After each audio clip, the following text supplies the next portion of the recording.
I'll start. My name is Mike Del Vecchio. Okay. Longtime Lackawanna fellow. I came from a Lackawanna family, and I'm wearing today a replica of the 1910 Lackawanna Railroad baseball uniform jersey.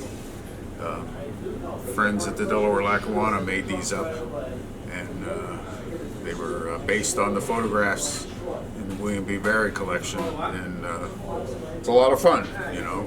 Big oversized herald in the true indigo of the timetables of that era. So you where do you grow up, and how do you end up not only being interested in railroads, but become actually a railroader yourself? Well, I grew up in Dover, and I credit my grandmother with getting me started. She had a business in Dover, and I remember walking around town with her, and she's pointing out the historical sites and the railroad stuff. She grew up, her father taught her to swim by tossing her into the Mars Canal. She remembers the trains going by on the old Jersey Central tracks. And of course, Grandpa was a carpenter on the Lackawanna up at Port Morris.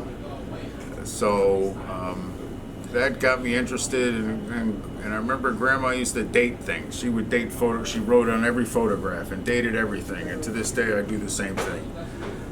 I even date light bulbs. You install a light bulb, put a date on it, so you know how long it lasts, you know. So that I got from Grandma, and Grandma Josephine. And so you're born interested in railroading, and I always was. Most kids were playing with Hot Wheels and electric cars. I was, you know, pining for electric trains. Dad had the Lionels up in the attic. I'd play with those, even though they were never set up, you know.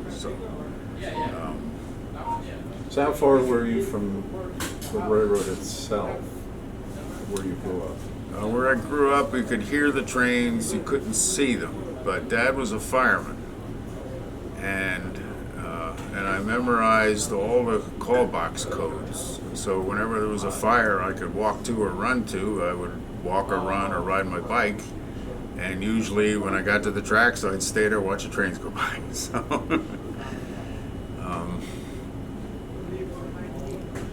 you know, so I remember watching Erie Lackawanna GP7s. Of course, I didn't know what they were at the time, but I remember watching Erie Lackawanna GP7s kicking cars around the Dover Freight Yard.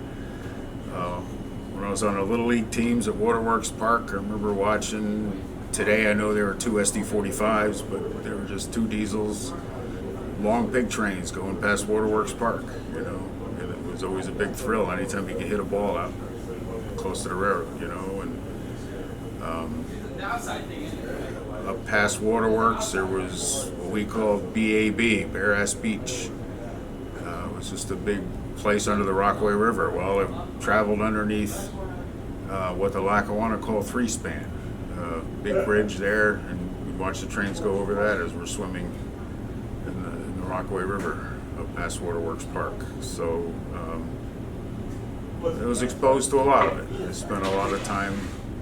I didn't start taking pictures till around 1976, 77. I remember when Conrail first started,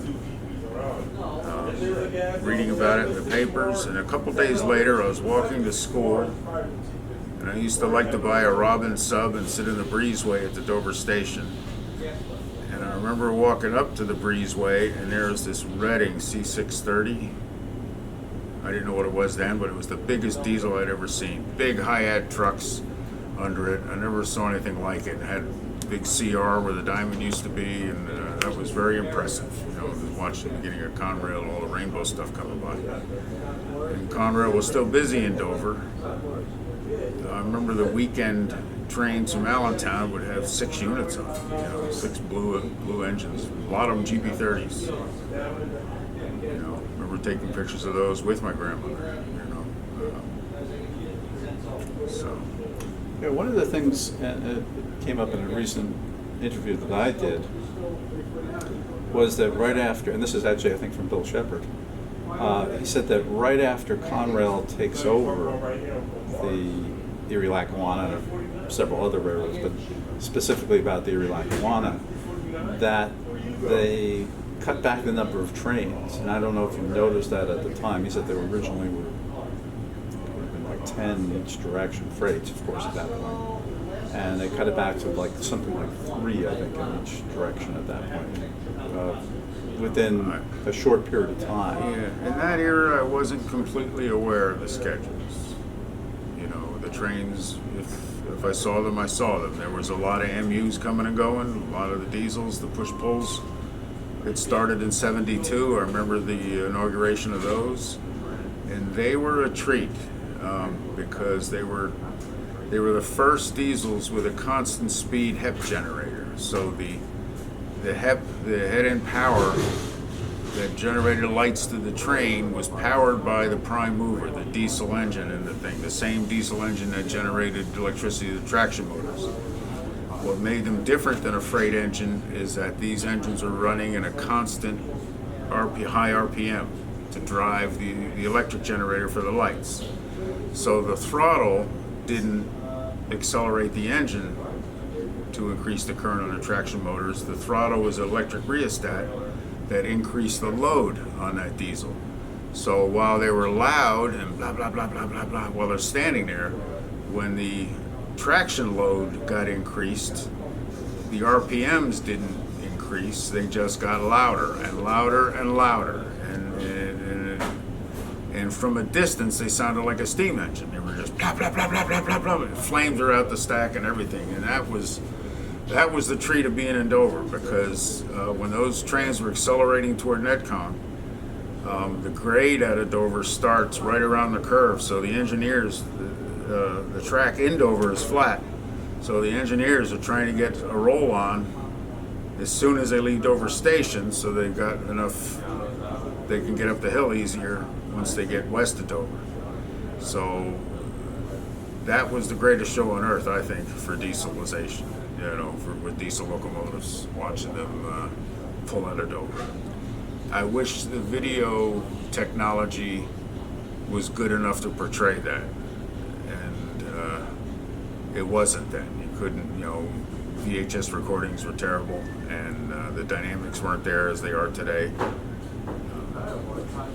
Yeah, I remember when the first morning, it was a weekend, that they were substituting the push pulls for the regular MUs. So I lived about a quarter mile west of Mountain Station, and it's early on a Saturday morning, and I'm fast asleep, and all of a sudden there's this cacophony of, it was my first exposure to these those engines that were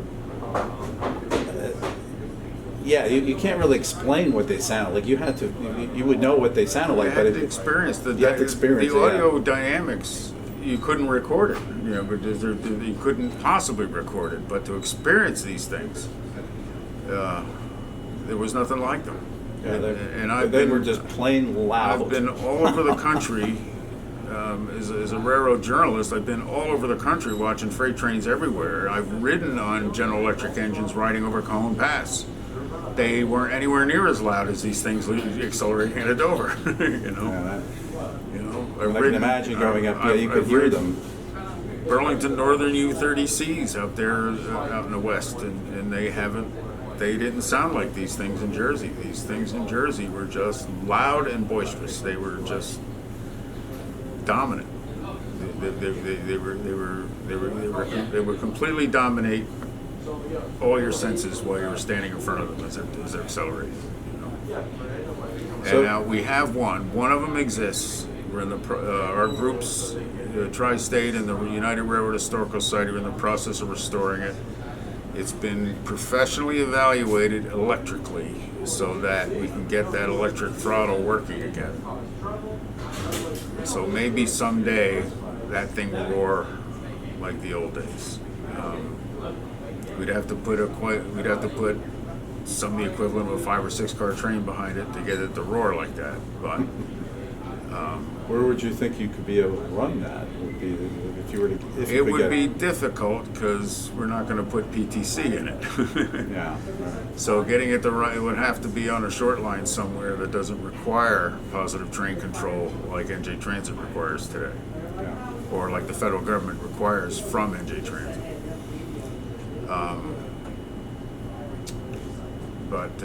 So this is the mid '70s. We're getting maybe into the late '70s, and you're watching trains, but at any point do you start thinking maybe this wouldn't be such a bad career, or when does that first cross your mind? Whatever railroading means to you. I didn't think about working on the railroad so much. As I was growing up, I became a teenager. I was born in 1960, so in '77 I'm taking pictures more ardently. In 1978 I joined the fire department, and my father was a fireman, and I was among the first 3 allowed to join at age 18. Dover had an age 21 requirement, but they're, as all fire departments even today, they're short of volunteers. They dropped the age to 18. I joined right away, and went to Morris County Firefighter and Police Training Academy. And what was an eye-opener for me, one night we went to an accident on Route 46 in Dover, and there was a fatality. We weren't allowed to clean anything up. We had to wait for the state photographer to show up. Anytime there's a fatality, the state needs to document it. So we hosed everything down, protect the exposures so that nothing else caught fire. And the body was already removed, but the state guy shows up, he puts a tripod down, and he starts popping flashes around the wreck. And that sent a light off in my body. I'd already started taking some flash photography, but seeing that, being able to move the light around and put the shadows where you want them, just opened me up a whole lot. That, and I was a big fan of Hogan's Heroes, and the night photography at Hogan's Heroes, I was impressed with their use of lights and darks and shadows and how they made images. And the combination of those two very much got me interested in night photography, and I started painting with flashes after that.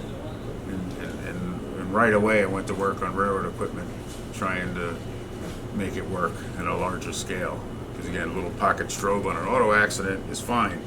It doesn't light up the side of a locomotive or rail cars that well. So and I started shopping for bigger flashes, including flash bulbs. I still have my old Graflex flash guns with number 2 flash bulbs. Do you still get those? No, no. They're hard to find, and if you find them, they're not cheap because they're so collectible. I have one bulb that Winston Link signed. Winston was famous for lighting up big scenes with the flash bulbs. And, I got to get that to a good home too. But so that triggered a lot. So you remember the principal of our high school was Jack Middleton. He was a member of the Railroadians, so that was the first club I joined. They would meet, the railroad enthusiasts. They would meet in New York City in the Wendell Willkie building. So the first railroad club meetings I went to were in Manhattan in the Wendell Willkie building. I had heard of Tri-State because I was a sound guy at Dover High School, and Tri-State would have its sell-and swaps at Dover High School. So I knew of Tri-State from the sell-and swaps because I would run the sound system so they could make their announcements. That's later Don Brill was running shows there, and he would hire me also to run the sound system. My first run-in with Don Brill, who was famous for being a giant Lionel collector, and he would run swap meets at Dover. And again, I'm a young teenager, but my first run-in with Don Brill, and Don Brill knew my father real well. Don Brill was marched in the Dover Cadets, and so did my father. My father went on to the Hawthorne Caballeros, and he and Don stayed in touch all the way till Don passed. And I first met Don Brill because I was playing baseball at Crescent Field nearby. nearby the freight yard. A general alarm honked in Dover. I knew the code, and it was right at the parking lot at Crescent Field. So I leave the baseball game and I run over to be with the call box. I wanted to see where the fire was. So I got there before the police, before the fire trucks. Don Brill was the first policeman to show up. He was a detective. And he wanted to make sure I didn't pull that general alarm because there was no fire. And it was something kids liked to do back then, was open the call boxes and pull the alarm boxes. So he took me to the police station. He knew who I was, but he went through the exercise. He checked my fingers for the powder that they put on it to detect it and everything. But that was the first time I met Don Brill. So you were a possible suspect, even though you... I was a possible suspect, but he had to prove that I wasn't. Right. But he was cool about it once he figured out that I wasn't. And I said, "You give me any alarm box, I know I can tell you what street it's on." So do you remember by any chance... Don Brill and I got to be very good friends, and I helped his wife Erna with Don's affairs when Don passed. So is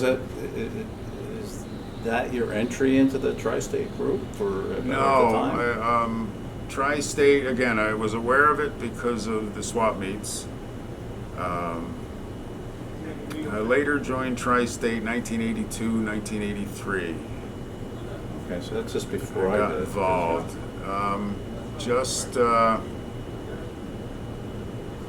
One of the things I also got involved in toward the end of the MUs, I actually met Howard Pincus and Bob Hart as they were setting up the Rails After Dark scenes. They were basically paying tribute to the night work of O. Winston Link by rigging up flashbulb scenes of the last runs of the MUs to document that way of life, because those were Edison era electrics and they looked the part. They were in good shape still, and NJ Transit was going to retire them and replace them.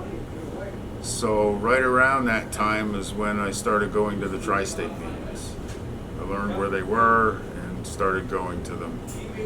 That was at Allied Chemical. That was at Allied Chemical. So at the time I worked at a retail store. I was very active in Dover, and I took a lot of pictures in Dover. And I asked Tri-State, the Rails After Dark guy said they'd like to do a banner and put signs on the last train. So I asked Tri-State for some support to make up those signs for the last train and the banner.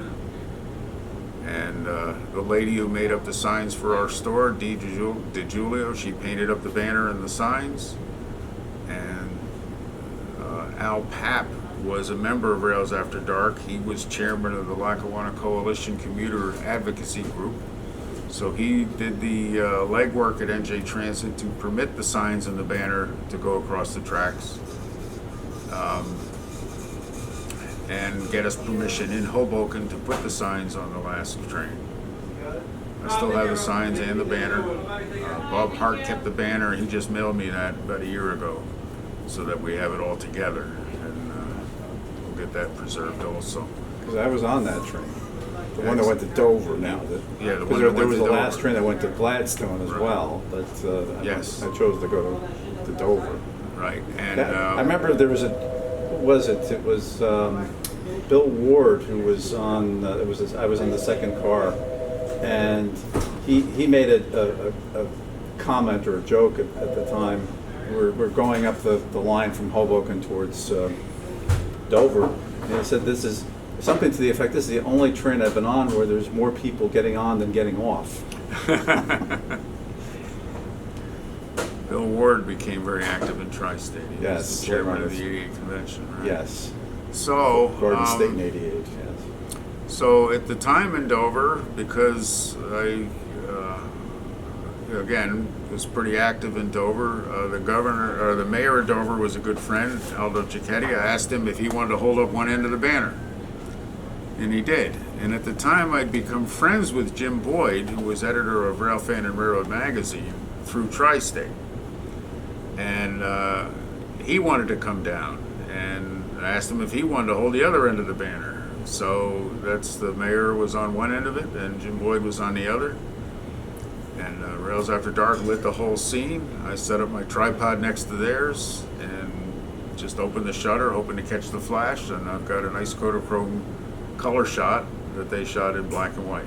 And I have a nice print of that. And that was a very memorable operation. So, and I remember the president of Tri-State, Don Dorflinger, giving a lot of kudos for that event. It was a little mini committee. It was very successful with the last runs of the MUs. So. In those days, from what at that point, I got way more active in Tri-State. I remember the first excursion I got involved in was the farewell of the GG1s. I was a car host for that, running up and down the shore, and of course we all got a chance to get off and take pictures. It was my first exposure to Bacteria Beach there at the Perth Amboy. It was known as Bacteria Beach, and didn't have any more bacteria on it than any other beach, but that's what they called it because of the steel mills that were on the other side. Now, Tri-State, I think for a lot of people, what they'll remember about Tri-State is the block line, which was really... Well, Tri-State was the mighty group of the area. It was the largest. It kept growing. It had at one point over 500 members. And it was the largest chapter, was it? It was the largest chapter. It began in 1964. It was started by Ray Story and Mike Wickman. Began the group. Tom Tabor was also one of the fathers of it, and the first meetings were at Tom Tabor Sr.'s office in Madison. He was executive director of the Morris County Department of Transportation, and his office was in the Railway Express portion of the Madison train station. And the first meetings were in his office. And then once it grew a little bit, they moved to Dover, and they were meeting at a church in Dover, church basement in Dover. And that was a nice meeting place because they'd have the meetings, and then when the PAs would come by on the Erie Lackawanna trains, they'd all go to the station, or they knew a string of F units were coming by, so that was, and the station was open then too, so it was a nice scene back then. But Tri-State grew to be a lot of members, and anytime you get that many men in one place, you've got a lot of chiefs and a lot of Indians, and usually, so groups started spinning off of that. And the Jersey Central chapter spun off of that, the Bergen-Rockland chapter spun off of that,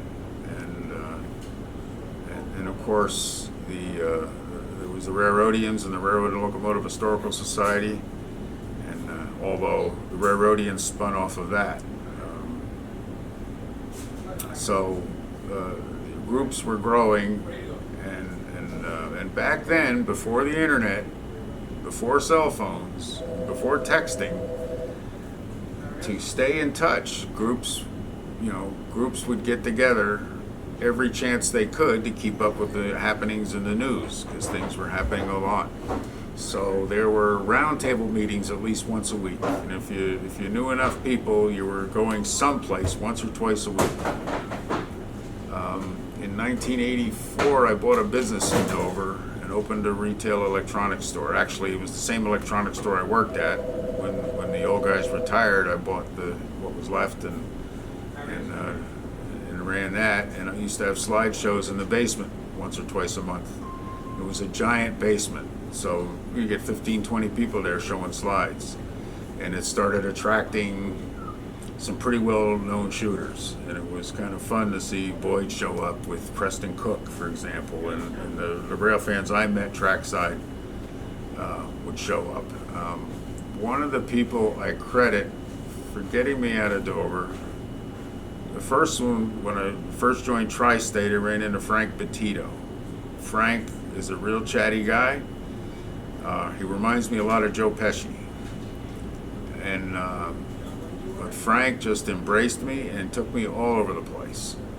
He introduced me, and one of the first places we went to was Elmora Tower in Elizabeth.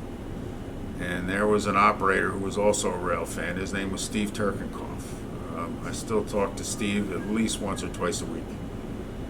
Steve is now retired, but Steve used to work all those towers, and I would visit him after work during the day. He was the second trick guy, so he shows up at 3 and goes home at 11. So I'd go there after work and sit in the towers. He would allow me to post the towers. So he would actually allow me to take calls from the previous tower, write down that information, and relay it to the next tower.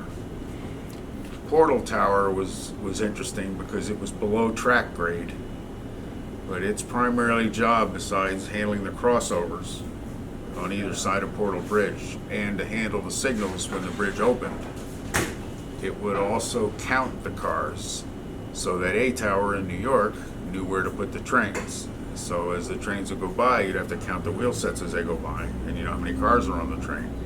And you relay that to A Tower, so A Tower knew it was a 6-car train where they could put it. If it was a 12-car train, they knew where they could put it at Penn Station. A Tower was at Penn Station, New York. I was always somewhat afraid that if there was ever derailment on that bridge, that tower is gone. Well, every tower would be gone if there was a derailment nearby, but this one especially because it was below grade.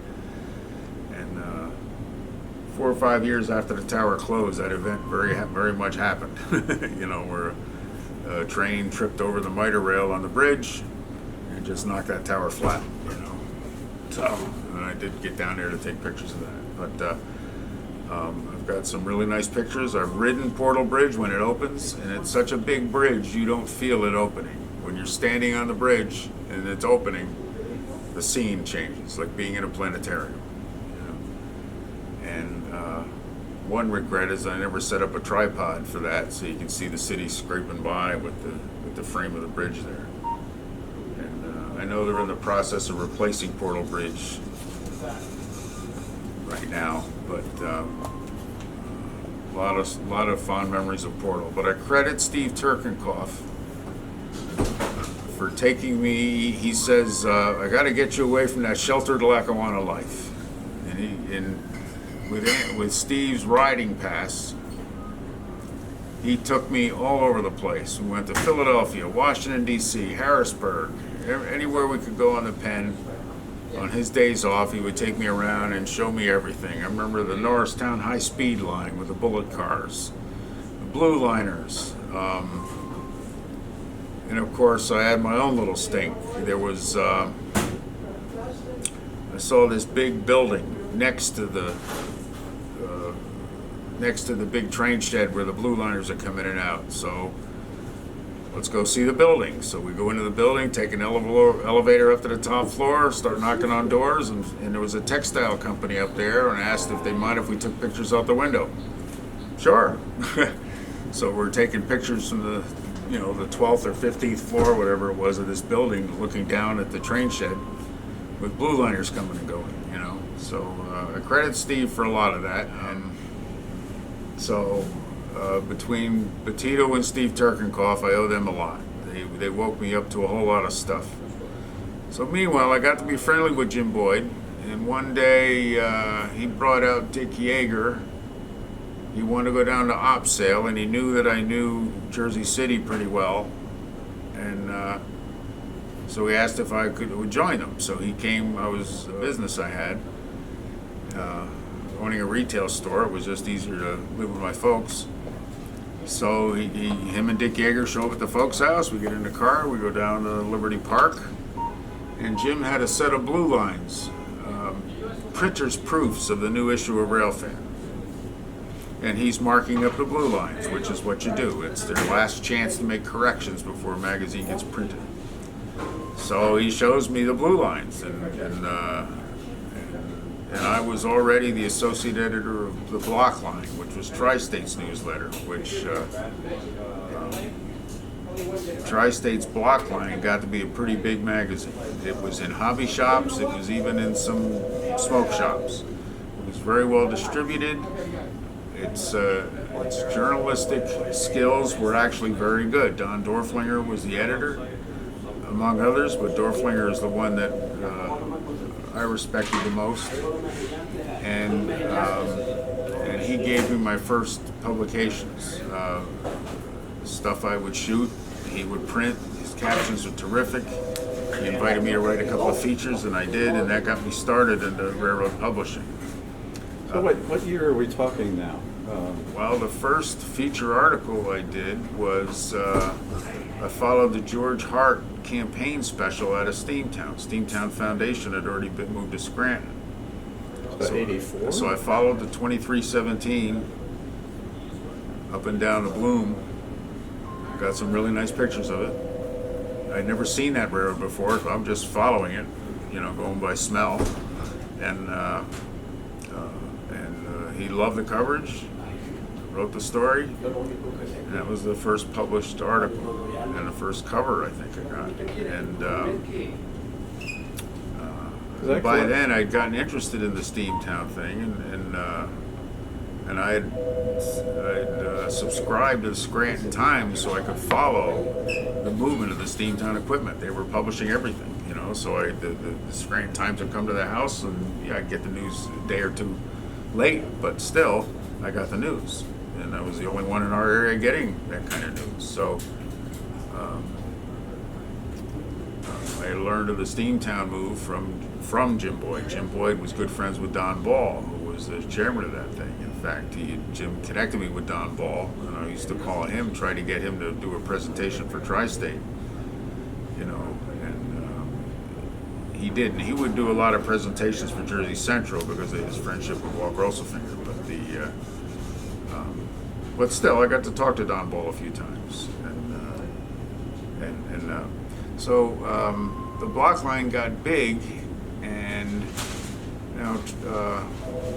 when the Jersey Central chapter formed, Tom Nemeth became the newsletter editor of Jersey Central Lines. That magazine got big, and you'd see the two of them next to each other in the hobby shops.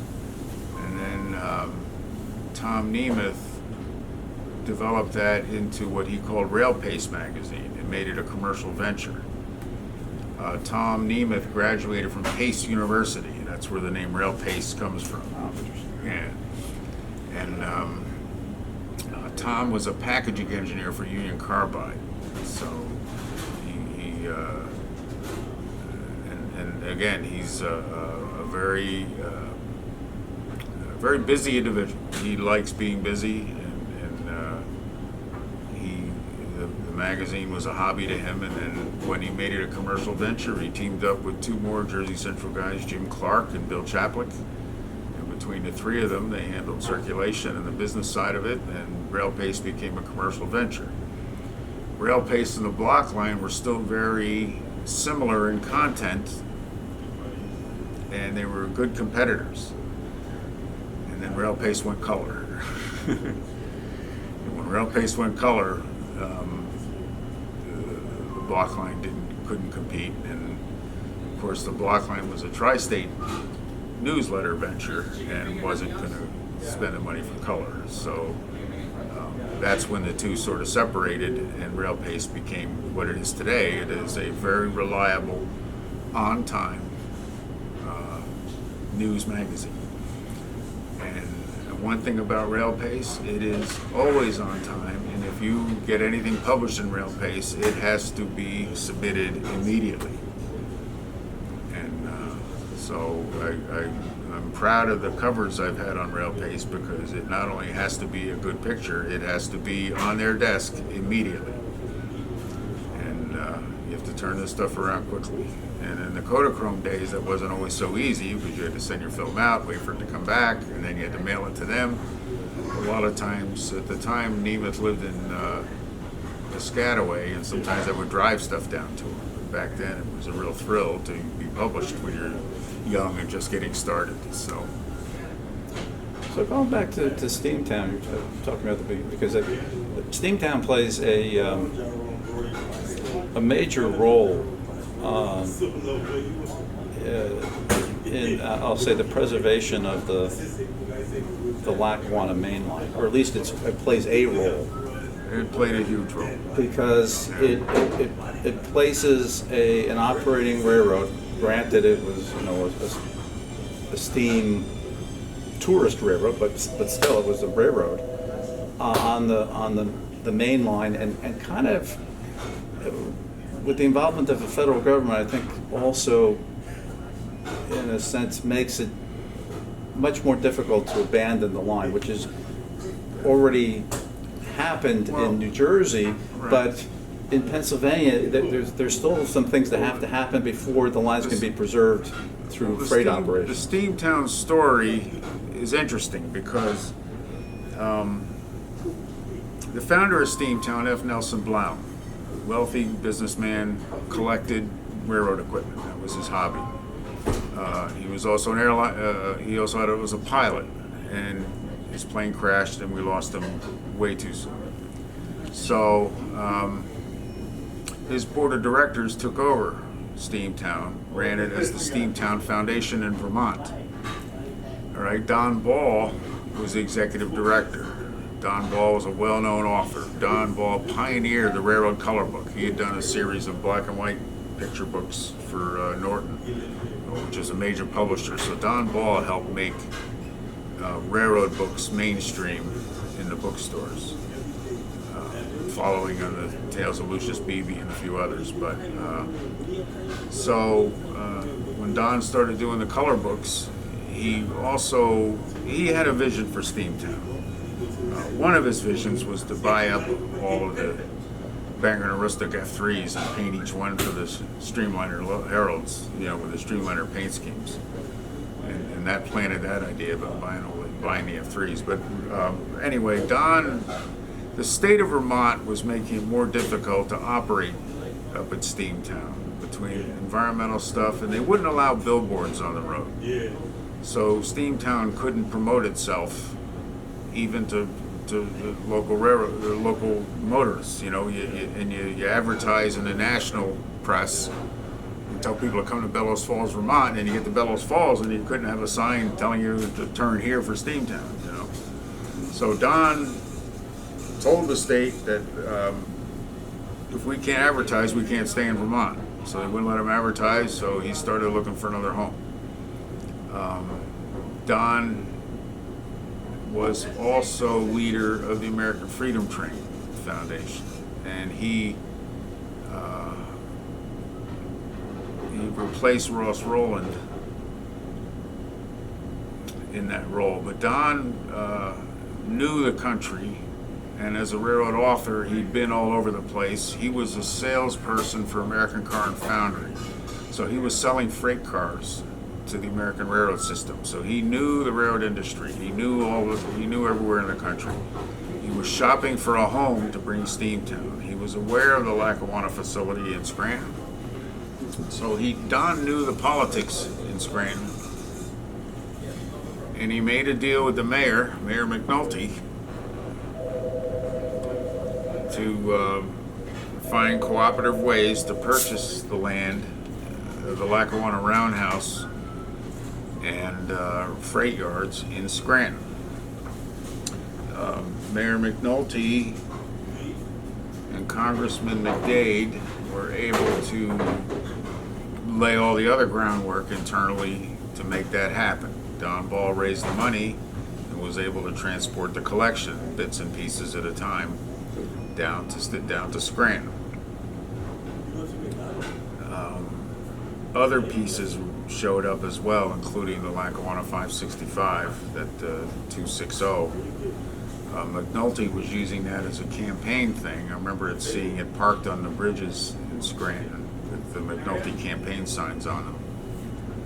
To get him reelected, he's bringing railroading back to Scranton. By this time, Conrail had abandoned Scranton, and the roundhouse was run down. There had been a couple of fires in it, and so Don Ball started moving the collection down to Scranton and was establishing Excursions. The Steamtown crews. The Steamtown personnel were coming with it. In the middle of this, Don Ball has an untimely heart attack and passes. So the rest of the foundation finishes the move. Ross Rowland was also on the Steamtown board. So Ross, who was the father of the American Freedom Train and a master at raising money and interest, he got the move finished. And he made a couple of nice deals. One of them was that he traded Norfolk and Western 1218, that big articulated engine, to the NNW in exchange for some cash and a couple of diesels. That's where nickel plate 514 appeared, and the switcher up in Scranton. It's lettered Lackawanna 500. That was also I think it was a Wabash engine, and a bunch of cash to help fund the rest of this stuff, to help fund the rest of the move. The Claters were involved in the end, were Norfolk Southern at the time, and they were going to restore the 1218, and they did, and it ran for years, and it was one of the great steam restorations of all time. So McNulty and John Hart was the chairman of the foundation at the time, a very, very large individual. Yes, he was. And were running Steamtown Foundation. They were running excursions. They got control of the Mainline up to Moscow and Tobyhanna, and they were running trips up. They were running regular excursions up to there. They painted the equipment. They put, they painted the Lackawanna Booten cars in the maroon and gray stripes. They painted the 2317 to match that. And Will Sturdivant did the painting, and he did a great job. In fact, his paint scheme on 2317 was so convincing that noted historians today still think the World's Fair Hudson the Lackawanna did had the maroon bands on it, just like the 2317, which was not the case. The World's Fair Hudson was painted black and aluminum with gold lettering, and I got to know Will Sturdivant because he stayed with Steamtown at the National Park Service, and great fella, very gifted painter. So Steamtown Foundation, eventually, the albatross of all that land and not selling enough tickets just got to be too much for it, so it was failing. And Congressman McDade managed to, he was chairman of the House Appropriations Committee.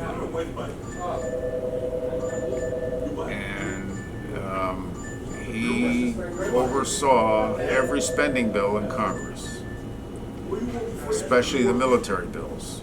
So he got Steamtown legislation. He talked to the Park Service would accept it, and he managed to get legislation and a whole bunch of funding included in an omnibus spending bill to get Steamtown included as part of the National Park Service, the Steamtown National Historic Site. And normally to establish a national park requires sometimes a generation of consideration. This happened in less than a year. And John Willover telling me the story behind this, and one of the things he mentioned about it, that what McDade was, which he said was I like to call these kind of things a stroke of genius, he would say, was that the original bill, I believe, establishing Steamtown within the National Park Service didn't have any appropriation attached to it, so therefore it didn't have to go through the Appropriations Committee, where it probably would have originally faced opposition. So it became designated even though it didn't have any money. Now that came later, of course. Yes. But but it was sort of like getting it established or at least designated was the first step. This was where Joe McDade was a master of this stuff. He had been in Congress for so long that he knew all the ins and outs. And because he was in charge of all the spending, he knew where bones were buried, and he knew what games to play, and he had Congress people from all over the country supporting this thing in exchange for them keeping their military funding and their pet projects. So But there were people who opposed it because there was some. I'm trying to think the second-rate collection on a third-rate site. I was going to get to that. Oh, you're going to go? Okay. Yeah. It was, and Joe McDade. I got to be friendly with him, and this was after I went to work for Railfan and Railroad. I was telling the story with, sitting with Dick Yeager at Liberty Park, and Jim was going over the proofs. And Jim handed me the proofs, and I made a few comments, and he said, "You want to be an associate editor?" I said, "Are you serious?" I wasn't expecting that, and I said I would love it. So I sold my business and went to work for Railfan and Railroad. I mean, to me that's the ultimate dream job. So, but getting back to Steamtown, I got to know Joe McDade, and because I was working at the magazine and a member of the press, he took a liking to me, and we got along. And this is the first time I saw how pork barrel politics worked firsthand. I wasn't as politically savvy as say I am today, having learned so much more. But seeing all this play out, I thought it was neat because, well, we're going to save railroad equipment. We're going to save the Lackawanna facility, But yes, he got the legislation passed in one place and got the spending for it somewhere else. The original legislation, the original funding, I thought was brilliant. He made it part of Delaware Water Gap National Park, which was already 6, 7, 8 million acres, whatever it is, whatever the big number is. It's many millions of acres. To include the Lackawanna Mainline all the way to Scranton from the Water Gap is just adding 1,000 acres to an 8 million acre park. So it's such a small percentage, it didn't require all kinds of scrutiny that the 80 acre park in Scranton or 40 acre park in Scranton would require if you tried to add 1,000 acres to that. I want to say that was the original idea of Amos Hawkins. Amos Hawkins was the superintendent, and he was down in the Delaware Water Gap. And Roger Kennedy was the head of the Park Service in Washington at the time, and I was so respectful. He had the right superintendents in the right place at the right time, when he needed it. And Amos Hawkins was the right first superintendent to get all this off the ground. Right, so magically, all this money is appearing. The Lackawanna facility and the plans for it, I was in on those early meetings. I became a member of the National Board of Advisors for the Steamtown Institute. That was something that Bill Witthuhn started. He was assistant director of transportation for the Smithsonian Institute. And this was an advisory thing for the Park Service. This was supposed to be members of the public who would help advise the Park Service on direction of Steamtown. And I'm sitting on this board with Larry Malsky, who I'd only just met him, the dean of MIT, and this little old me who was, born in a log cabin in Dover, New Jersey, sitting there with all these exalted people, and Bill Witthuhn himself. But Steamtown had grand plans. They were going to rebuild the roundhouse in kind, coal tower, the coal dock, the ash pits. They were going to run mainline trips. Meanwhile, Conrail was racing to abandon and lift the rail on the Pocono Mainline. Conrail was so afraid of competition coming in and having lost a big chunk of business to the Susquehanna by not being aggressive and abandoning unneeded railroad.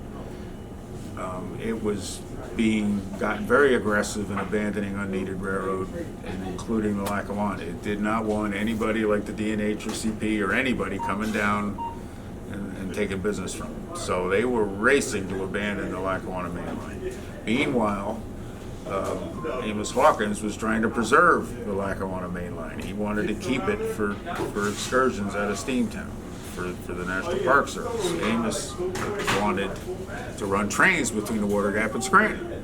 Makes sense. And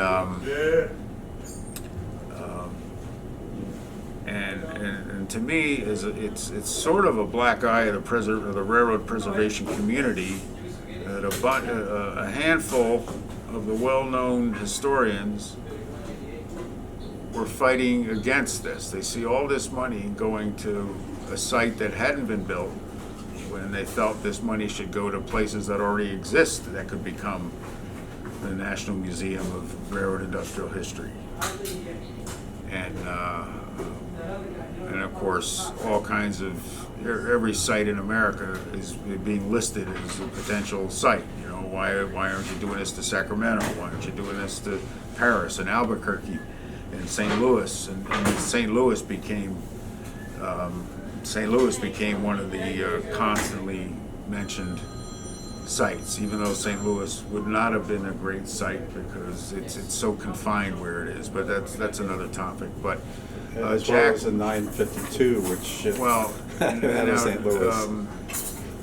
Jack White, who was the chairman of, who was the director of the of transportation for the Smithsonian Institution, who worked above Bill Hume, he was the #1 detractor for Steamtown legislation, and he went so far as to testify in Congress to fight it.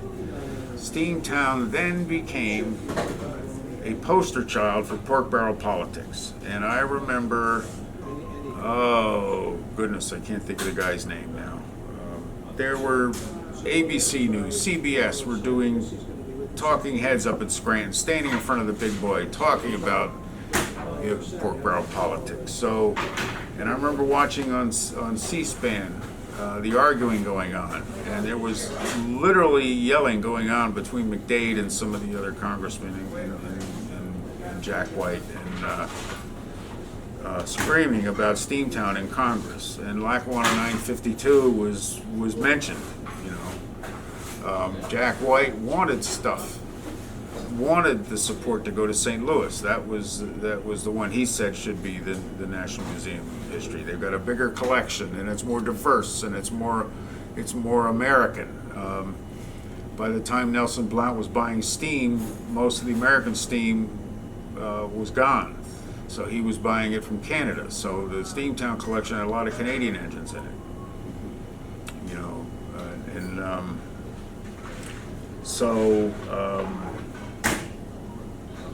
One of the things that White arranged, now I don't know all the details, but mysteriously, unrequested, Conrail sends 2 Northeastern engines out to St. Louis. One was an Erie Lackawanna SD45, and the other was a Jersey Central GP7. And so they're out of St. Louis today.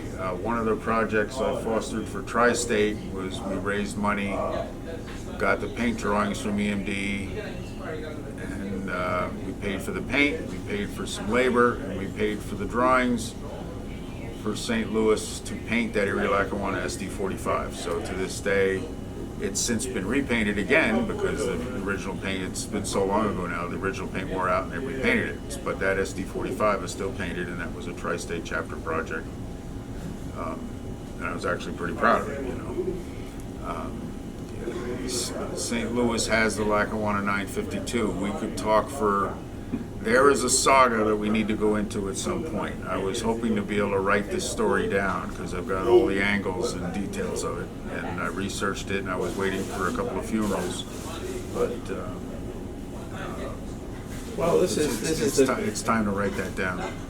The 952 saga involves, I'll say, a number of different people who want to bring it back, I guess ultimately to Steamtown, because that would have made the most sense, not only from the perspective of ownership, but also because it obviously ran out of Scranton at one point. Well, part of Steamtown's charter that it has to, original charter, I don't know if it's still in it, because the charter's been modified, and that was one of John Lasher's brilliances.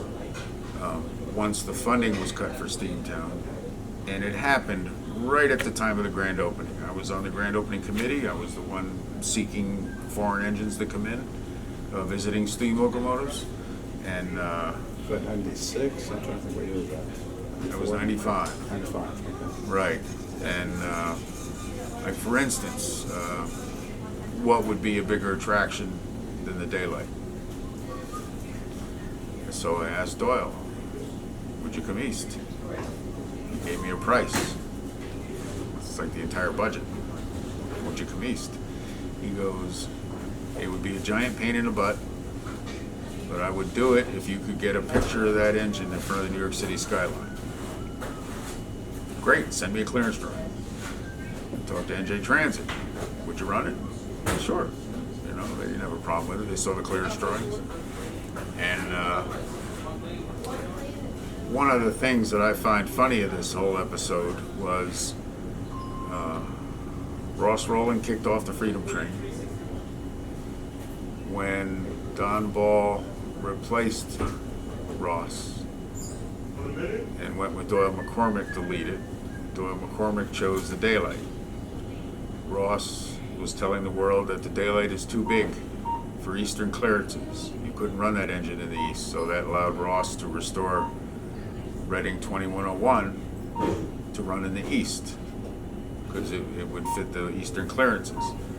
Once I see the clearance drawing for the daylight, I realized there was nothing wrong with that engine. There's nowhere that engine wouldn't run. It fit plate C. So that was a story Ross told to get the 2101 going. Well, so be it, you know. It's Ross is a great promoter, and in 2101 was a great ambassador, and you know, all the better. So, meanwhile, as this is materializing, Steamtown's funding is cut. So there was very little money left for a grand opening. So Pier Marquette 1225 was supposed to come out.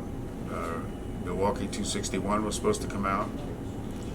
And right at the end, 1225 wanted cash in hand. They wanted a cashier's check in hand, or they weren't turning a wheel.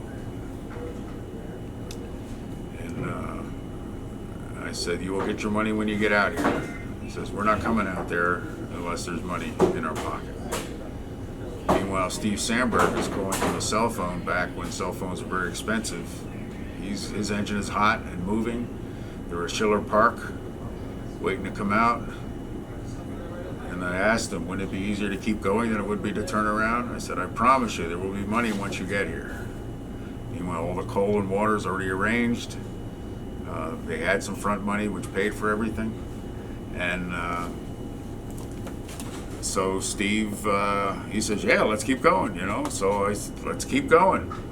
And Sandberg said they did just that. They got behind a CSX freight. Once they got east of Chicago, they got behind Amtrak and followed Amtrak. Violent thunder and lightning all the way across Ohio into Pennsylvania. He said it was a trip he'll never forget. And I met them. I met them on top of Tunkhannock Viaduct. When they got to Tunkhannock, they stopped, and that's where I first. And in fact, I remember running into Trains editor Kevin Keefe and John Corns were there too. But and Steve, I remember. I'll never forget Sandberg. He said this is the best railroad engineering he's ever seen in his life. Running over between the Erie, coming down through Southern Tier and getting on the Lackawanna and following it all the way down. He just said, "This is the real deal." So, in fact, I still have it. Steve gave me one of the Trains magazine, paid for the coal for the trip. So Trains had two Trains flags on the top of the engine, so he gave me one of those flags. I still have it. But that's how 261 got to Scranton. And that was fun because it was a big part of the grand opening. At grand opening, we had 5 live engines, mainline engines. And that grand opening week was as close to regular service as I think I'll ever see, because they were running trains all the time, and you didn't know what engine was next. You're up on the hill waiting for something to come. It could be Reading and Northern 425, it could be the 261, it could be 2317, it could be the 3254, it could have been anything, you know. And they're coming and going. And it was that was a blast. It was a hell of a grand opening, considering there was really no money for a grand opening.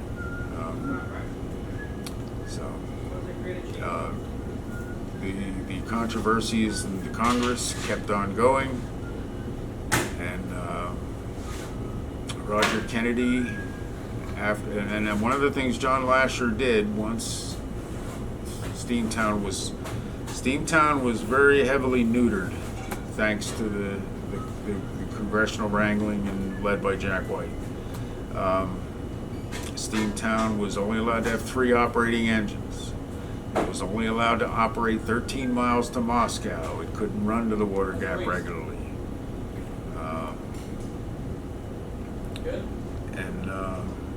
What about running west or north, actually? All right, how that happened. Right around grand opening time, Canadian Pacific bought the D&H and was running on the Lackawanna Mainline from Montreal down past Scranton to Harrisburg.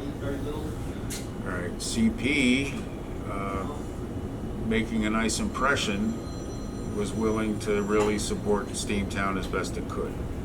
I was in on those meetings and helped make a lot of deals. One of them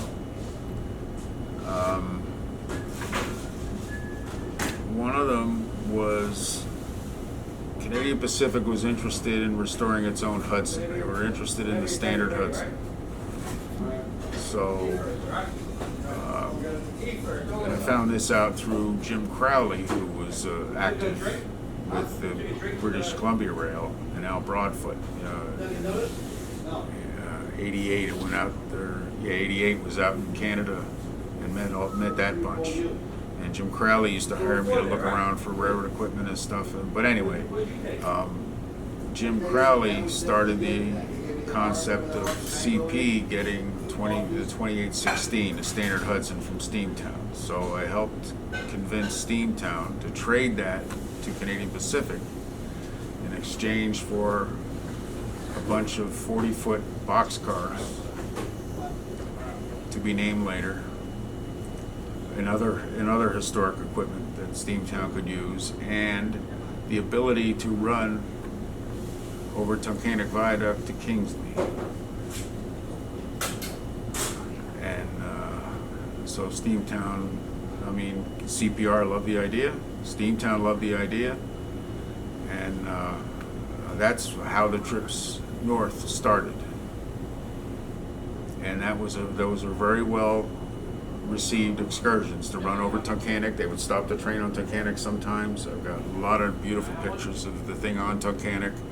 And I even got permission to ride the engine up there and stop on the bridge, and they allowed me to climb on top of the engine. So I've got nice pictures of the valley frame with the belly, with the top of the steam engine up there. Bruce Owen Nett, who was a freelance photographer in the 50s, would sell pictures to the Lackawanna. He became publicity. He worked for the public relations department for CP, so he loved the Lackawanna. So we conspired on a lot of neat stuff. In fact, when the Lackawanna E-units, the Lackawanna painted E-units from Syracuse came down, we had a nice photo session on Tunkhannock with those E-units. And, with full CP blessing, CP diesels did all the pulling, and we did a lot of neat stuff with those. But that's how the trips to Kingsley. Now, ultimately, Steamtown decided, the Park Service decided it really didn't want the freight cars. The historian kind of had a change of heart, so they opted for more trips. They decided they'd rather keep running the trips, so they got an extension on the trips to Kingsley. And, so they went on longer, and which was fine, how did they get around the congressional restrictions on that? Well, because these were CP trips, they weren't Steamtown trips. So okay. CP was allowing it. It wasn't. This wasn't park property, and so somehow they worked out between Canadian Pacific. Uh-huh. You know, how all that happened. So how many trips, if you know the answer to this, then they were allowed to run to the Delaware Water Gap, but you said not only every so often. What was theirs? Well, I don't know what the terms of that was, but if a private, you see, Steamtown's not allowed to, the Park Service is not allowed to promote itself. It can't do any more promotion than general stuff. It's not allowed to compete with existing businesses.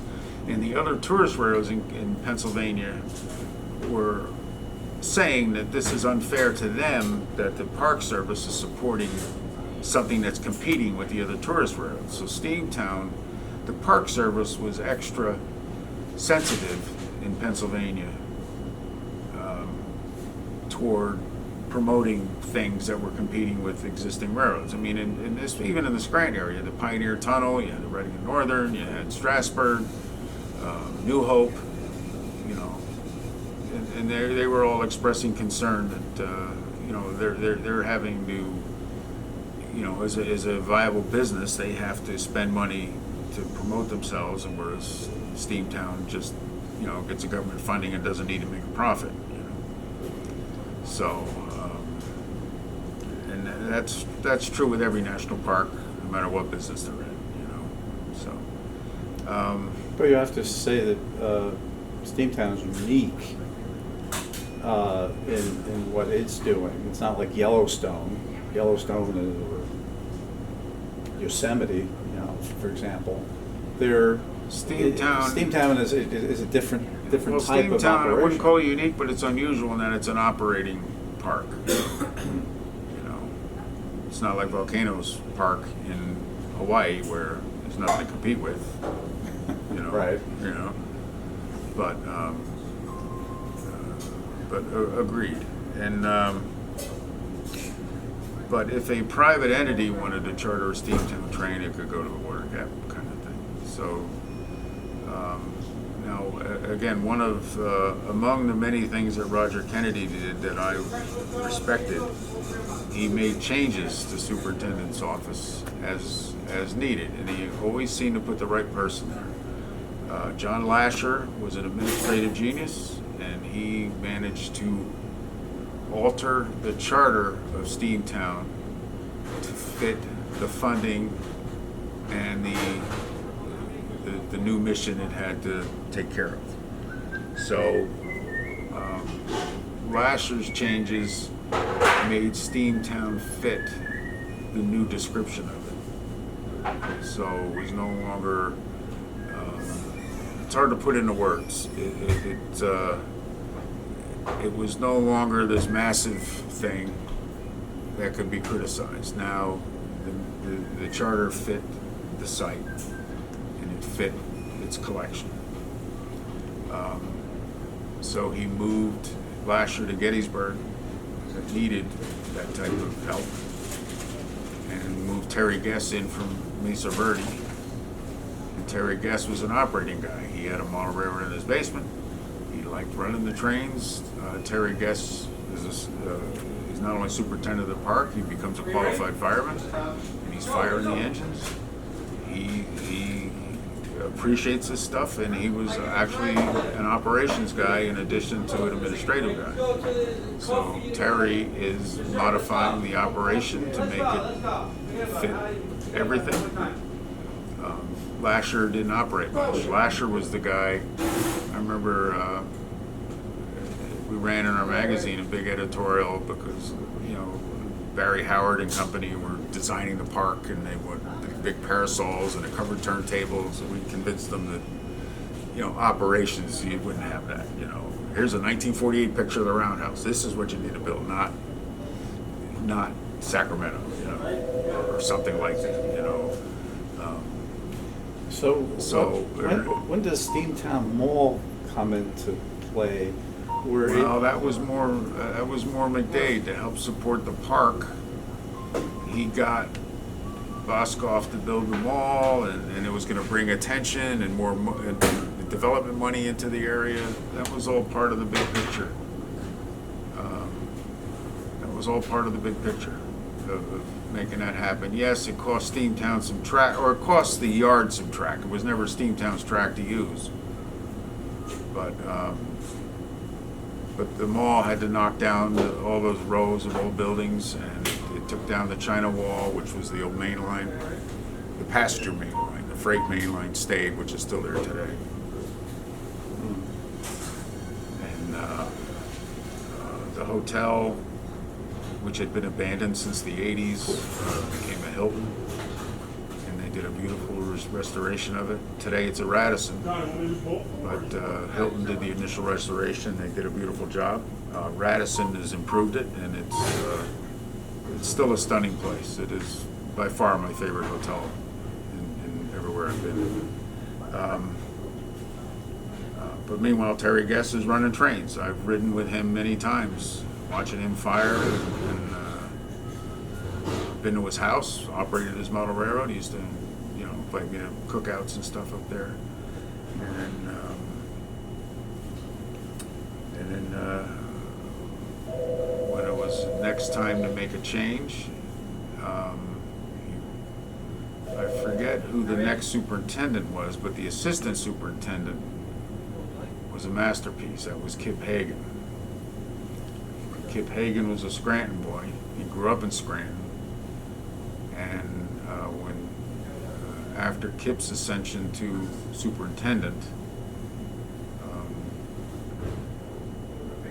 our F3s, Anthracite and Tri-State in 1985, bought two F3s from the Bangor and Aroostook. And the plan always was to paint them in historic paint jobs. Anthracite Railroad Historical Society would pick an anthracite paint scheme. Tri-State, we were mostly Lackawanna buffs, so we had always intended to paint ours Lackawanna. When we first got it, we brought it to the Morristown and Erie, and they kept it operating, and they used it on freight trains until we figured out what we were going to do with it. When Steamtown Foundation moved to Scranton, they needed a diesel as a backup, so we leased it to them in exchange for a Lackawanna paint scheme. So I remember going down to E-Port with NJ Transit's permission. We took a nose door with a headlight in the middle of it off of one of the Southern E units and drove it to Scranton. And they put it on up there because the Lackawanna passenger F units had the headlight in the nose door. And the Bangor and Aroostook nose door sat in my driveway in Newton for years. Eventually, Steamtown Foundation purchased two FP7s from Ron Delavan down at Pittston, and they figured they'd rather own engines than lease ours, so they returned ours. And so I do have a picture of our F3 still in Bangor Aroostook paint with the nose door with a headlight on it. It's the only time you'll ever see a Bangor Aroostook engine with a nose door headlight, at least around one. They had a traffic light on one engine, but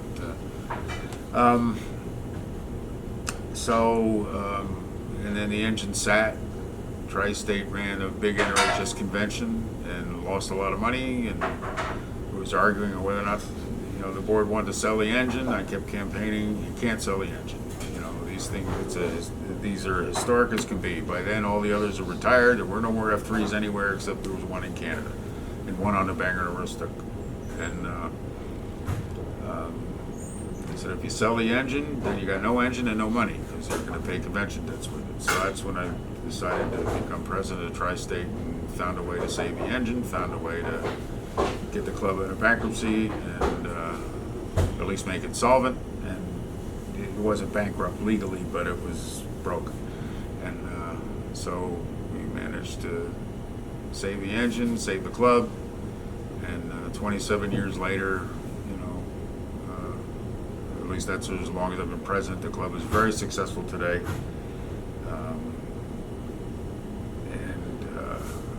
It's doing really well. The next generation is handling things and they're doing a fantastic job. Very happy. So, we were talking about Steamtown, And so Steamtown, Lasher altered the charter to fit the site and the mission and the funding. Terry Guest was an operating guy, so he was able to improve operations. Kip Hagen gets in there. Scranton guy, grew up in Scranton, loved Scranton. He was a master of getting funding.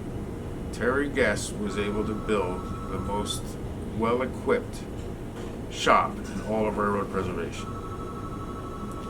What he wasn't able to do was fill it full of staff. It's still got 3 mechanics, 3, 4, 5 at the most, and 2 managers. So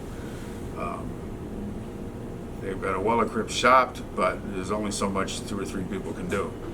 So our F3s over the years, we wanted to keep them together. Anthracites were sort of vagabonds moving from railroad to railroad. Ours was on the Morristown and Erie. We worked a deal. When I first took over Tri-State, one of the missions was to get those 2 engines together. So we got them together, raised some money. We got NRHS to give us a grant to help partially fund putting new wheels on ours. Ours had baloney skins for wheels. Anthracite bought another wheel set as well. We made a deal with George Hart to lease the 2 engines out of Jim Thorpe. And so we moved them to Jim Thorpe. Anthracites went there first. And they had a contest on what to paint theirs. $1 a vote. Brilliant. Brilliant. And they kept telling everybody in the magazines which one was winning. And that just inspired folks to keep throwing more money, more votes at it. I don't know if I should say the source, but there was, they did get 10,000 votes from one person who wanted tangerine and blue. So that's how that engine became tangerine and blue. And frankly, running out of Jim Thorpe, you couldn't have picked a better paint scheme, because when the F3s ran out of Jim Thorpe, they were tangerine and blue. So Anthracite eventually bought a Boston and Maine B unit that wasn't running from the Boston and Maine. So they painted it to match, and then of course it was natural for us when we moved ours to Jim Thorpe, and we painted, that got painted tangerine and blue also. So the back-to-back tangerine and blue F3s, and eventually the addition of the B unit, were such a natural set, and that taught us a lot. That paint the things to match the site, because there was nothing more appropriate, and they became as popular as the steam engine out there. And then when George Hart couldn't keep up with the steam engine, the F3s were the main draw, and they looked great out there in coal country where they ran in service. So eventually, Reading and Northern, George Hart passed away. Reading and Northern bought the rights to operate, and the railroad on which it operated out of Jim Thorpe, and they didn't need the F3s; they had their own power. Eventually, they wanted the F3s, but they weren't going to. So we know we needed to move them. The F3 sat for about 2 or 3 years out there not being used, and the worst thing you do for a locomotive is not run it. So we were talking about bringing them to Morristown, but we talked about bringing them to a couple other places. And knowing Kip Hagen, we talked to him. So give Kip a call. If you let us paint them up there, they're in pretty rough shape. Ours needs a lot of metal work and body work. If you let us use your shop, they're your engines to use. And we'll paint them Lackawanna. And it was always my dream to put them in the freight scheme, because that's a scheme that hasn't been seen in 50 years. And designed by Lily Knickerbocker, the same guy who designed the Santa Fe war bonnets and all the paint schemes. And, I always liked that paint scheme better than the passenger scheme. And the passenger scheme had been used and abused by so many other railroads. And, let's do something fresh. And I did have pictures of the freight engines pulling passenger trains, so it's not like it's unheard of. Back in the beginning of dieseldom, when the General Motors styling section was selling diesels, it was marketing separate paint schemes for freight and passenger. So it became railroad style to separate the two. But after a while, the railroads are running any paint scheme on any train just to keep things moving. So Kip Hagan loved the idea, supported it as much as he could. Again, we were private entities, but we were nonprofits. So what Tri-State did was we leased RF3 to Anthracite. Well, we already had the lease with Anthracite, but to save on paperwork and the fact, and because Anthracite was a Pennsylvania corporation, it'd be easier for Steamtown to do business with Anthracite than it would be for Tri-State. So Tri-State leases RF3 to Anthracite. Anthracite has the exhibition agreement with the Steamtown National Historic Site. So we moved the engines to Scranton in 2009. We had a professional mechanic, come up and evaluate ours, because if it was going to cost too much to do the Tri-State engine, then we probably wouldn't do it. We would just cosmetically fix it up. But we had one power assembly that was bad. The mechanic pulled it out, took it home with him, fixed it, put it back in, and from there we raised a pile of money. We had all kinds of campaigns: buy a steel panel, buy a lettering, buy this, buy that, and we raised significant money. Overall, more than $100,000, but we got that. And the Pocono Mountains chapter, Lackawanna Wyoming Valley chapter, one of the chapters in Scranton area, I think it was the Lackawanna Wyoming Valley chapter, was hosting the NRHS Convention, National Railway Historical Society Convention, in 2010.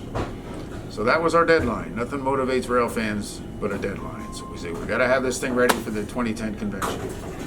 So we got in 1989, I was involved in the 50th anniversary of the FT celebration out at Scranton, out at EMD's factory. So while there, I purloined copies of the drawings for that style, for the freight engines. And I got the passenger ones too, but the freight ones is the one I was interested in. So we had the actual drawings, and so we went to work. And with that deadline approaching, we had people there every weekend. We've had more than 50 different people working on those engines at various times. Anthracite was racing to paint theirs. Their body work was in much better shape than ours. Ours still had the original EMD ply metal panels, which were 2 sheets of metal with plywood in between, and the plywood absorbed water. And down in Jim Thorpe, they were up against the hill where no sun ever got on them, so all that stuff rotted out. So we just replaced ours with steel panels. We had a local steel mill build out the edges to match the thickness of the ply metal, and we have nice heavy steel panels. And powder coated them so they won't rust. The railings were powder coated, all the batten strips were powder coated. 440 pan head screws. We had to cut all those out with a torch because they were all rusted solid. It was a big deal to restore. We got it running. So the deadline approaches, and both us and Anthracite severely misjudged how long it would take to put stripes on these engines. All those first stripes on the freight engines, you realize why the railroad simplified paint schemes over the years, because I know on our engine we used 4,000 feet of masking tape to get all those stripes. You're basically masking both sides of every stripe. And Anthracite, again, it took both groups longer to mask these engines than we ever thought. So Anthracite was struggling to finish in time. There wasn't time to stripe ours before the convention. So what we did, and we didn't have time to get it running. We just got time to get the cosmetics done. So what we did was Lackawanna started simplifying its paint scheme by painting the things solid gray and just lettering them Lackawanna. They were ugly. The employees didn't like them, the customers didn't like them, nobody liked them except the paint shop. And so there's conflicting stories of how many there were. I've heard as high as 11, some say 9. Walter Travis, who was the CMO at the time, says there were, he has a different number. I don't remember how many he said. So we shot it gray. Lettered at Lackawanna is a tribute to the Gray Ghosts. And it was a huge hit because the rail fans are collectors. And they were told this was only for the convention. We painted it gray for the convention. It'll be, after the convention, it'll get stripes like the other one. So shoot it now. So it was a bigger hit. It had more press coverage than the striped engine. And stripe engine for the convention was parked over in the roundhouse with the steam engines, and ours was parked in the back, and we had the steam engine come by, and we did night shots with it. And usually I'm the one taking the night shots and doing the lighting. Well, this time I was in the cab, just my arm out the window, just was the one working the headlights, and so the only pictures I have of that night are the pictures that other people took. But we got it done. I happened to got married in the middle of this, so after the convention I went on a honeymoon. Upon returning from the honeymoon, we went to work striping the engine. And it was a big job, 100-degree days, masking tape. It was a big job. And being a graphics wonk, you put the nose curve has no landmarks. There's nothing fixed. It has to be perfect. So I put the curves up there. The EMD curve, the EMD drawing has one curve, full size. In the plan, you're supposed to run a pounce wheel which perforates it, and you hit it with blue chalk, and you're supposed to turn it over. Well, went to the copy store and had to make 2 copies so we could put both up there. I didn't want to take a chance of screwing this thing up, So we made 2 copies and I pasted it up. I go back with a long telephoto lens and look at it and make sure it's perfect, because again, there are no landmarks. There's nothing fixed. There's not a stripe or a louver or anything that's firm that you can key this thing to. It has to be centered. The top of it is 1 inch below the headlight, and at the top of the peak, so it took a whole day to lay this thing out in 100-degree heat, and but eventually laid it out. Real skinny masking tape to get the curve right. Big masking tape won't give you a consistent curve, so the masking tape was an 1/8 inch. And laid it down, stood back with the long lens, make sure it's perfect. Laid down the rest of it, and so I did all the hard masking, and everyone else followed behind to fill in the big areas. And it was a big job. We got because the color. A lot of people think the old diesels used a lot of yellow. It wasn't. It was gold. The designers at General Motors understood that yellow will give somebody a headache if they look at it for too long. So everything was Dulux gold, imitation gold. All those yellow, those separating stripes were Dulux gold, and they were the same color. EMD had a palette. I've seen the actual chips. Like 12 basic colors. All those paint schemes were the same basic 12 colors. Lackawanna maroon was the same as Boston and Maine maroon, was the same as Rock Island maroon. The Lackawanna gray was the same as the gold. The Dulux gold was the same as every other railroad. If any railroad that wanted another color had to specify it, but if you didn't specify, you got the basic DuPont thing. So to get the Dulux gold, we had to use Imron paint. I love Imron paint because it covers so smooth. It's like milk. It levels quickly, but it's environmentally hazardous and it's humanly hazardous. You've got to wear a pressurized bodysuit because you don't want it on your skin. You don't want to breathe it. It's also very expensive. It's worth it. Centauri paint, which was the next grade down. Imron's an epoxy, and it covers once. Yeah, a lot of people put several coats on it because you got it in the can anyway. Might as well put more coats on it. But it's an epoxy. It's 2 parts. It's got a hardener, and you're basically putting a layer of plastic on top of whatever it is. It doesn't weather. One of our locomotives, historic locomotives in Boot, was painted 40 years ago, and it looks terrific still. One of the mistakes railroad museums make is they buy industrial enamels. Terrible idea. Use auto paint. That's what Imron is. Imron's an auto paint. Use auto paint. You look at all these cars, they look great in the parking lots. They shine and everything else. That's what you use on locomotives, not industrial enamel. And Imron is a great paint. I'd recommend it to anybody. It's worth it. $1,000 a gallon, yes, but 40 years later, you're not painting it again. There's a museum near here that they're painting equipment every 3 or 4 or 5 years because they're buying inexpensive paint. Well, all right, you're buying $40 a gallon paint. How what's it cost you to paint the thing? And how much effort is it to paint the thing? So our the Dulux Gold. So very happy with that. That was a restoration of a lifetime, and that was my first foray into digital photography. I bought a little point and shoot. It wasn't cheap, but I figured it's something I could stick in and take pictures. I didn't care if it got damaged or got oil and grease on it or anything else, and that was a great photographic journey documenting that whole thing.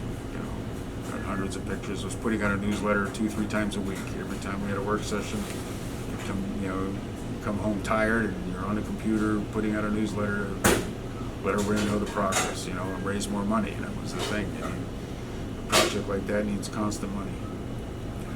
So how about some of the now, if you want to talk 952, let's set aside a half hour for that. Because there's a big saga there that needs to be told. Well, how about either that or we can go on to I was going to ask you about 952. I think affected steam preservation on Lackawanna forever. Well, it's up to you. I was going to ask you about some of the, I'll say some of the personalities that you have. What's the time? Well, yeah. I mean, you're more of a cut-off documentary. It's 5 o'clock. All right, I'm good till 7:30.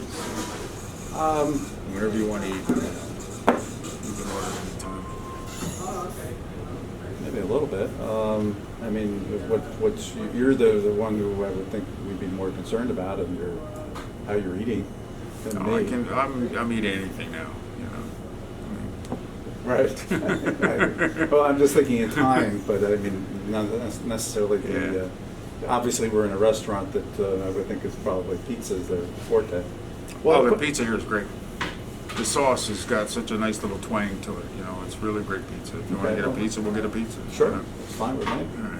All right. Well, I want to.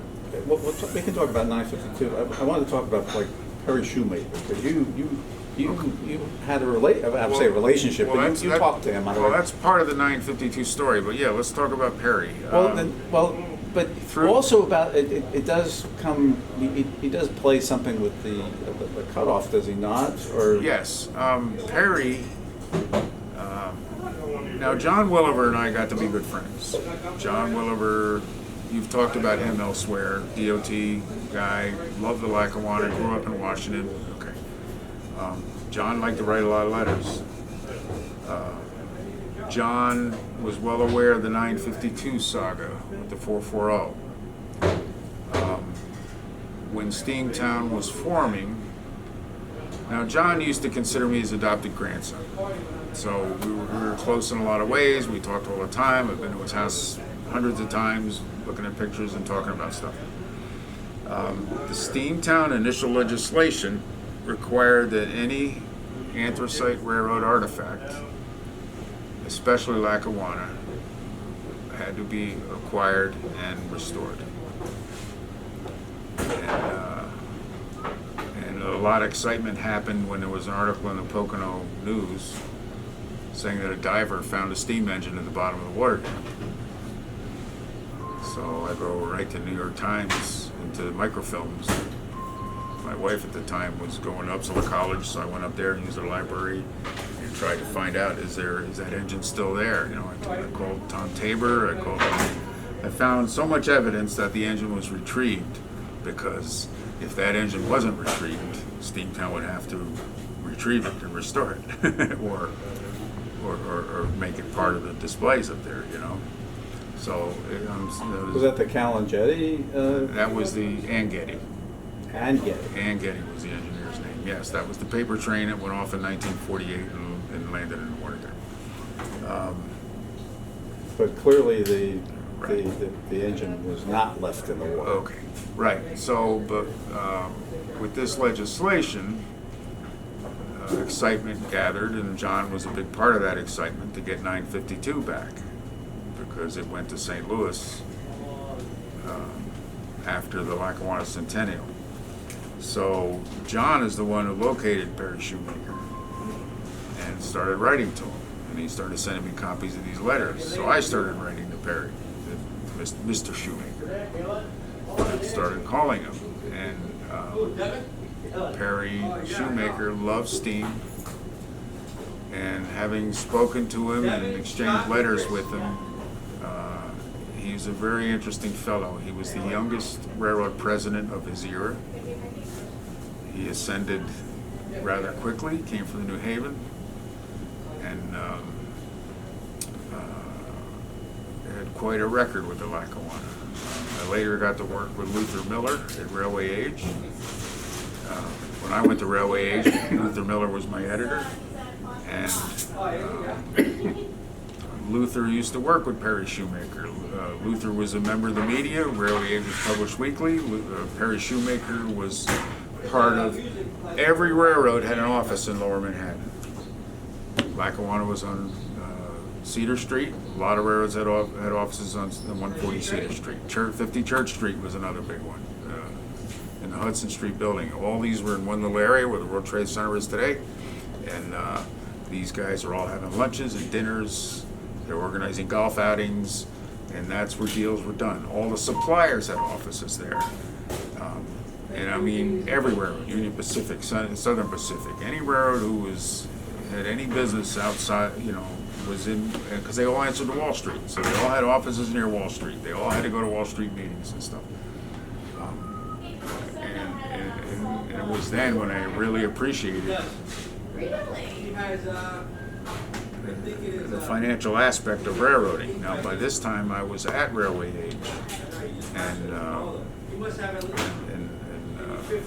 was first getting online. In fact, my email address is mdelvec952, because AOL insisted on having a number in your email address, and I chose 952 for that reason. I got to know Perry Shoemaker, and yes, getting 952 home would be a great idea, and Perry loved the idea, and it started telling us the stories of how it got to how the engine got out to St. Louis, and he was recalling things. So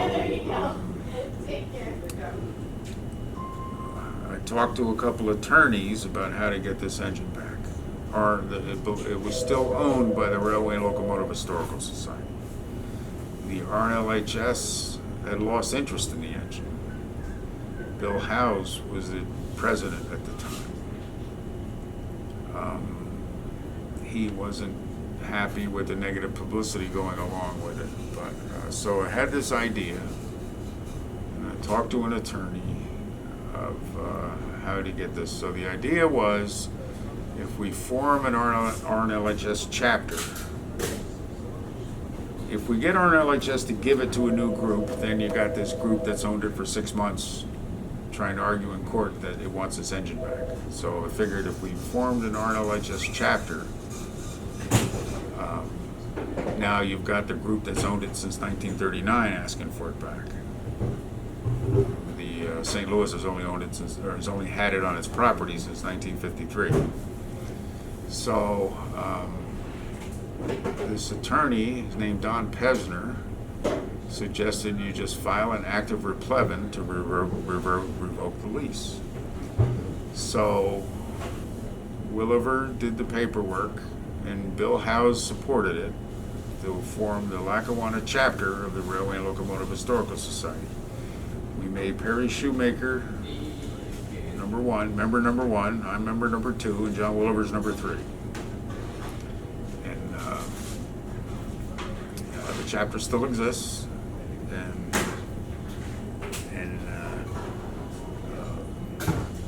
so Perry Shoemaker was willing to back the legal effort. So we got, since the court case was going to take a while and Perry's health was failing, we got him deposed under oath in Florida with his recollections. Now, it wouldn't, there'd be no opportunity for cross-examination, but at least we got his end of it documented. And that's how the effort started. Perry was funding the legal effort.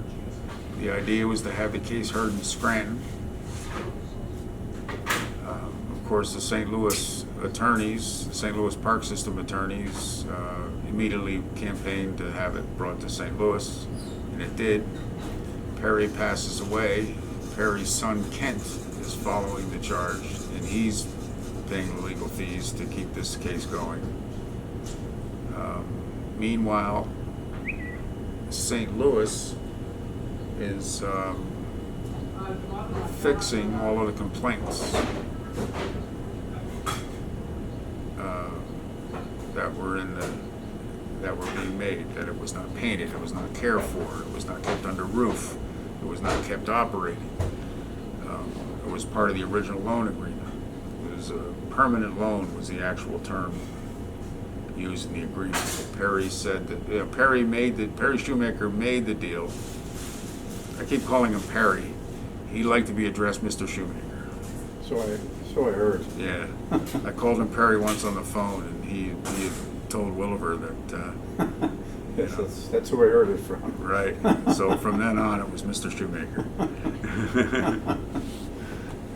And up until the last time I talked to him, he answers the phone, Shoemaker. You know, he's in a hospital bed. On my first honeymoon. He died just before Y2K. It was like the end of December of 1999, if memory serves. He didn't make it. I was in Florida for something, and I called asking if I could visit. He wouldn't take visitors. He said, I'm not in any shape for visitors. He goes, I'm bedridden. I'm not presentable. There's nothing, there's nothing you can ask me anything you want on the phone. But we talked about a lot of stuff, including the EL merger. He had some great imparts on that. He had regrets about the EL merger, did he not? Very much so. I'll tell you what. Let's finish with 952. Okay. Anyway, that was basically it. His son carried it, and then after his son passed, when Kent passed, pretty much the funding ran out, the court case ran out. But meanwhile, the 952 is presentable, and I never admitted to John, the Frisco 1522 crew, I was good friends with them, and I was a member of the Frisco 1522 crew out of St. Louis. And that's one of the ways I kept my hands in the 952. And Wayne Schmidt, who was the executive director of the St. Louis Museum of Transport, to help satisfy the complaints in the lawsuit, got the Frisco 1522 guys to do the cosmetic restoration. So I slipped them data, paint stuff and lettering and things like that. So at least if they're going to do it, they might as well do it correctly, So the engine looks good. It's still under roof. It's not in Scranton, but at least it's fixed up and it looks nice. John used to, and I don't know if this was really just something to try to better its image or make it more potentially more likely that it could return. But I remember John used to say that it was potentially the engine that pulled the first train over the New Jersey Cut-Off. And I have found no evidence of that. yeah, Neither is John. And I did find evidence of how the 952 survived. When the government basically made it difficult to operate camelbacks. They claimed they were unsafe because the engineer is right above the main rods. And if the main rod came off, it was going to wipe the engineer off, and there were incidents where that happened. So the government, I don't remember, I don't know the details of the law, but railroads were converting camelbacks to end caps. All right, and Lackawanna was flush with steam. It had plenty of locomotives, and the smaller ones were not needed, but it did decide to convert 10 440s to end cab engines and convert them to slide valves instead of the piston valves. Slide valves are much more efficient. You can adjust back pressure. They're a lot easier to operate. I've operated steam engines with both, and you can really feel a difference between a slide valve and a piston valve. So they opted to convert 10 440s to piston valves, end cabs, and for branch lines. They did that, and then they did that in the 30s. In 1937, somehow they were short up on the Utica branch, so they pulled the 952 out of storage and were running it. Center cab, slide valves. And it ran up on the Utica branch in 1937. And then by 1938 it was sidelined again. All right. By the 1930s, President Davis, he took over in 1925. One of the things Davis was good at was publicity. And Davis got one of the marketing guys. It's one of my many hobbies is just marketing and stuff. He was a guy named Grover Whalen. He got involved in the 1939 World's Fair and became, in my mind, one of the greatest promoters in history. There were 1939 World's Fair patches and emblems and assemblies on everything in this country at that time. And President Davis became chairman of the Railroad Committee for the 1939 World's Fair. So Davis made a lot of the arrangements for all the railroad displays at the 1939 World's Fair. Tom Tabor, the father, had been working on Davis on publicity type stuff. Tabor had convinced Davis to run Excursions. And if you look in 1937, there are these great displays of Lackawanna steam engines around Scranton. Binghamton, there was that famous trip with the winged Pacifics. Davis allowed that because he thought it would get publicity for the railroad. The Pacifics with the wings on them, a lot of railroads were streamlining engines. Well, Lackawanna didn't want to streamline engines, it stream styled the engine. At least stream style is a term Tom Tabor used. So to me it's sort of gospel because he was there. Moffett was a bird fancier, and he pitched a design to put wings that looked like bird wings on the sides of some of the Pacifics. Davis went for it, and that happened. So to show off those engines, they had a couple of open houses. And there's a lot of pictures of Scranton. The steam engines parked, they're all shiny and polished and then they ran an excursion up to Binghamton where there's more engines sitting out there and polished. 38 and 39 they ran trips. So Tabor, while he had Davis's ear, convinced Davis to fix up or allow the rail fans, but basically the railroad was going to fix up Lackawanna 952 for the World's Fair. Lackawanna was going to bring its newest locomotive, a Hudson, which at the time was a stunning locomotive, very well balanced, and many people think they look better than the famous New York Central Hudsons. I'm in that camp myself. The 1151, which became the 1940. Became the 1939. Then it became the 1940. Oh, it was 39 before it became before. Oh, It was 1939 first, yes. Okay. So Davis had the shop. I have a picture of the drawing, and it was in John Scully's collection, and of the presentation artwork that was given to Davis for that engine. Davis had it lettered Pocono Mountain Route to promote tourism in the Poconos.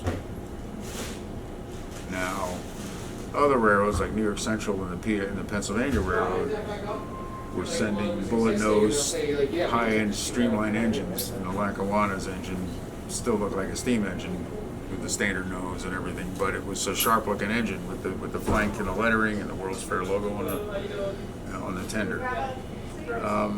Wonderful, thank you. So Tabor convinced Davis to restore the engine and to let the rail fans restore it. So the engine was brought to Kingsley shops in New Jersey. Rail fans, including Tabor and Bruce Owen Nett and Bob Collins and Don Furler, they called themselves the Black Gang because they were getting filthy, cleaning up this engine, scraping it. The shops painted it. It was the last steam locomotive out-shopped at Kingsley, New Jersey.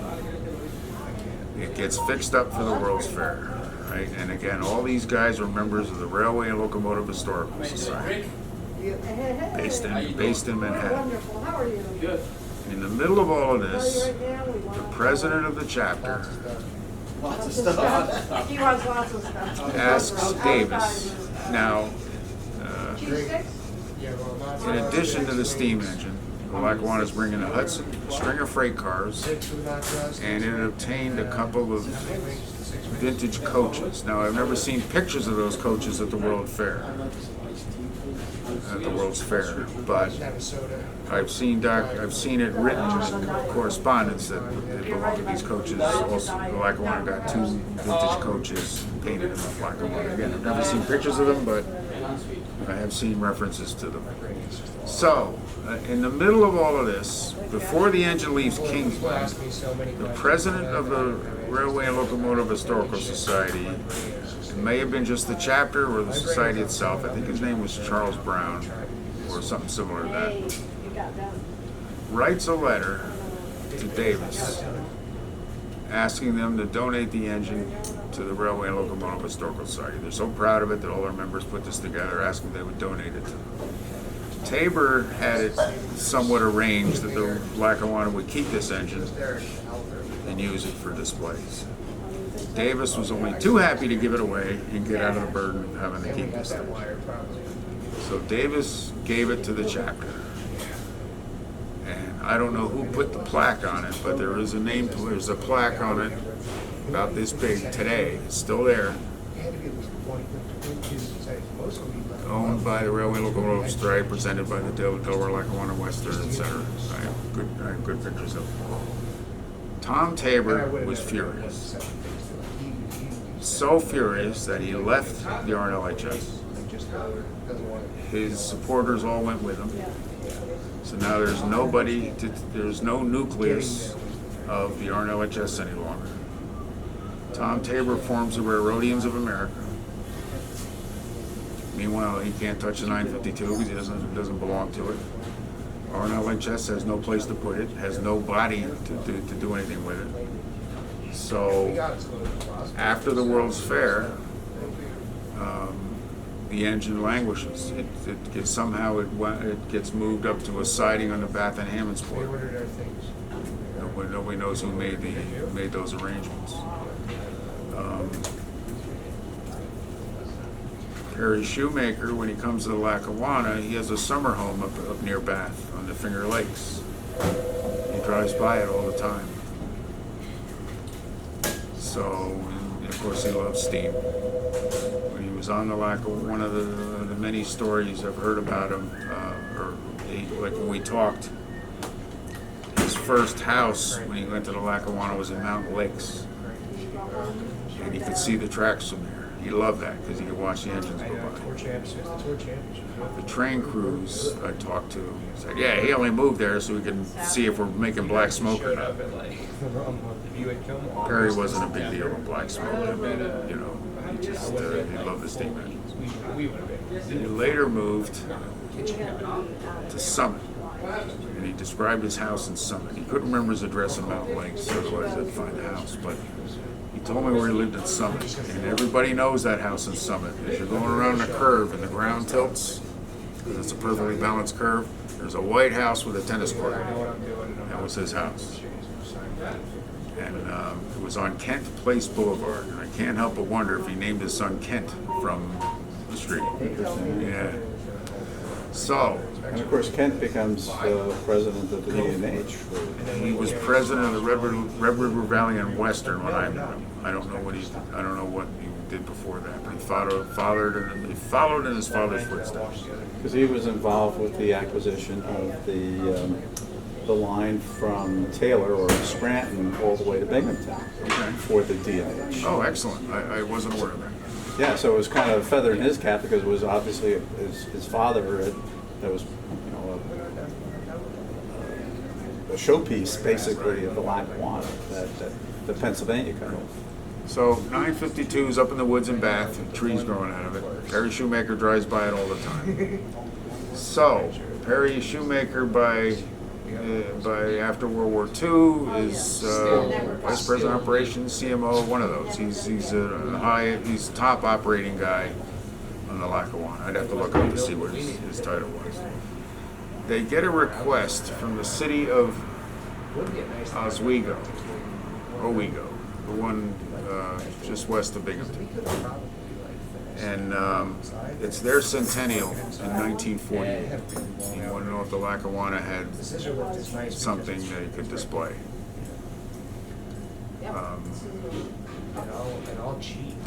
Perry thought it'd be a good idea to fix up 952 and make it look like an 1848 engine. So he contacts the RNLHS, and the RNLHS agrees that he can take the engine to Scranton, fix it up, and backdate it. So he does. So it's up there, and it's up there in Owego, and makes a nice display in 1948. There's lots of pictures of that. He takes it back to Scranton. Now it becomes an albatross again. What do you do with it now? Now it's in Scranton. Perry did not want to see it go back to Bath and sit in the woods. So Perry keeps it. He keeps it in the old erecting shop. Right? 1949, 1950, William White leaves. Perry is now president. One of the things Perry did is in 1951, and Luther Miller tipped me off to this because Luther was at Railway Age at the time. The Erie is celebrating its centennial in 1951. And it's getting all kinds of press in Railway Age. And again, all these officers are having lunches and breakfasts and dinners together. And Perry didn't want to be outdone. So Perry organizes the Lackawanna Centennial in 1951. Now the Lackawanna, yes, the 1951, as was the Licketts Gap Railroad. Those two components merged in 1853 to form the Delaware, Lackawanna, and Western. So the DL&W actually began in 1853, and I actually own the corporate seal from 1853. I want to make sure that gets to Steamtown where it should be. I brought that to certain events and stamped, you buy little seals from Staples and emboss it. But No, you're talking about Steve? it's You're talking about Uncle Billy. so Perry stages the Lackawanna Centennial in 1851, and he has a big event in Scranton. And So Perry takes that engine out, and again, it still looks like an older Camelback, and he's got it fixed up again, and it's painted for the Lackawanna Centennial, which was a great event. Now, it's not operational. No, I don't believe so. There are pictures of Whistle steam around it, but I don't believe it's operational. I don't know for sure, but I doubt it. No, I'm gonna do the chicken farm, or the chicken franchise. Then, Yeah, safe notes. So the Centennial comes and goes. It's I'm 1952. gonna eat it all at once this time. Again, the engine is back in the Kingsley in the Scranton erecting shops, just to keep it out of the weather. It eventually gets moved down to Bloomsburg for some reason. I have pictures of it in Bloomsburg, color pictures of it. I never found a reason why it was there. Perry Shoemaker, Mr. Shoemaker, says he couldn't bear to see it go back to the woods. So he started soliciting railroad museums to take the engine. And he contacted the B&O Museum, Pennsylvania, St. Louis, and a few others, but there were not many railroad museums at the time. And the only one who would take it would be St. Louis. And Doc Simon out there, Doc Roberts, one of the two, the guy was hungry for collecting and would collect anything. So he agreed to all of Mr. Shoemaker's conditions. Keep it operating, keep it undercover. And I have pictures of it arriving at St. Louis with the rods on the thing. The rods were disconnected, so that's why I know it didn't operate out there. And it was looking like the Centennial engine. It did, you know. So,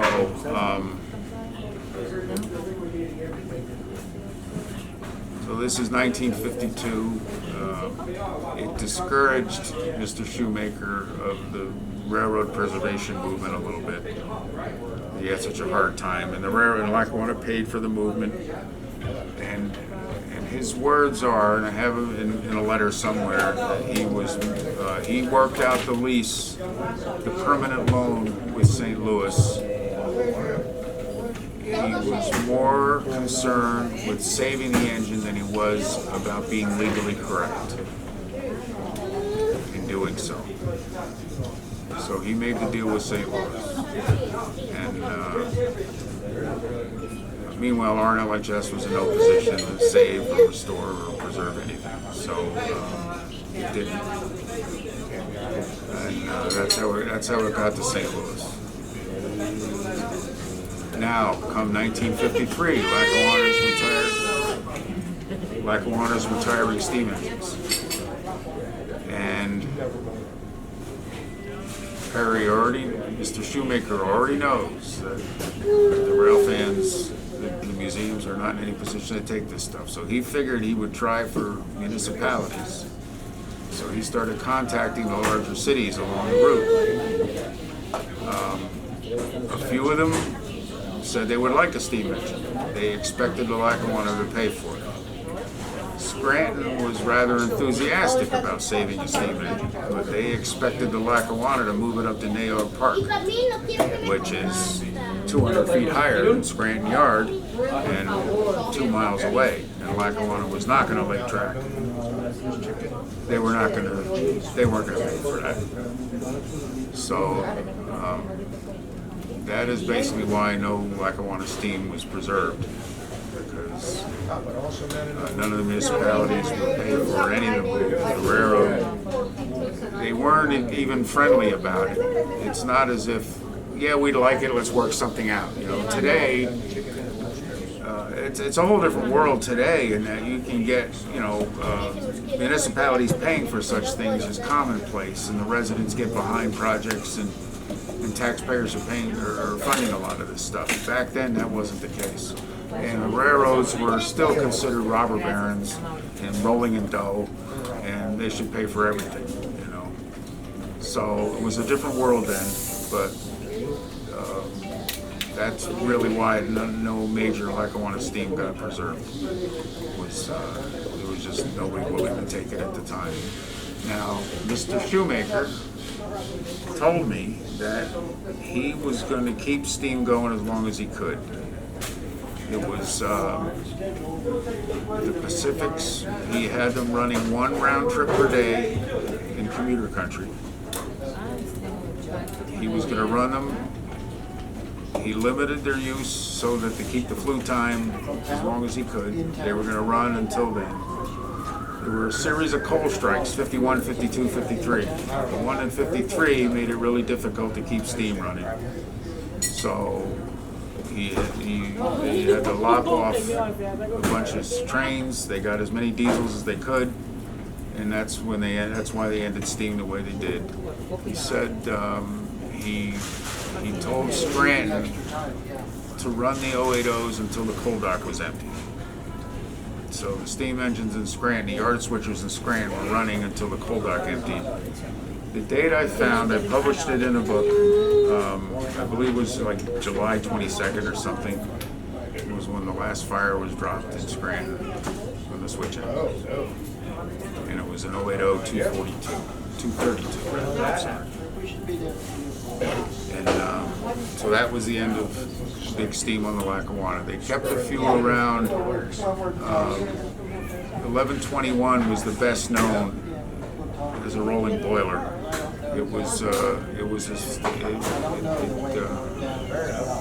A lot of factories had steam boilers, and like the Borden's plant in Newark had their stationary boiler needed repairs.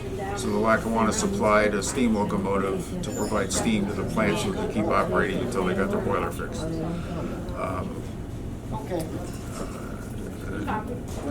The tea company in Morris Plains, same thing, the engine. What's interesting, you look at the pictures of the 1121 in Newark, it's got number plates, headlights, all the jewelry is still on it, but it later moved to Morris Plains, and you see it there as a stationary boiler, and all that jewelry is gone. So somewhere it got removed, who knows what.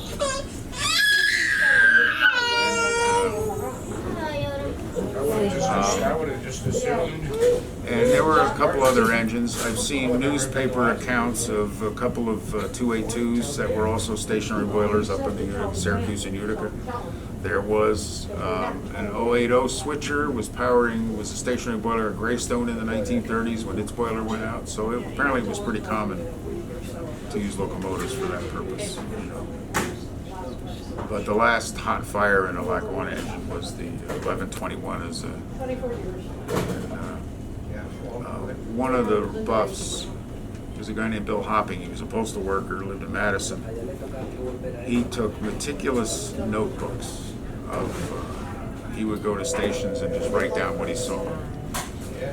He was out there the last weekend of steam. So the 1121 is recorded as the last westbound out of Hoboken on June 5th, 1953.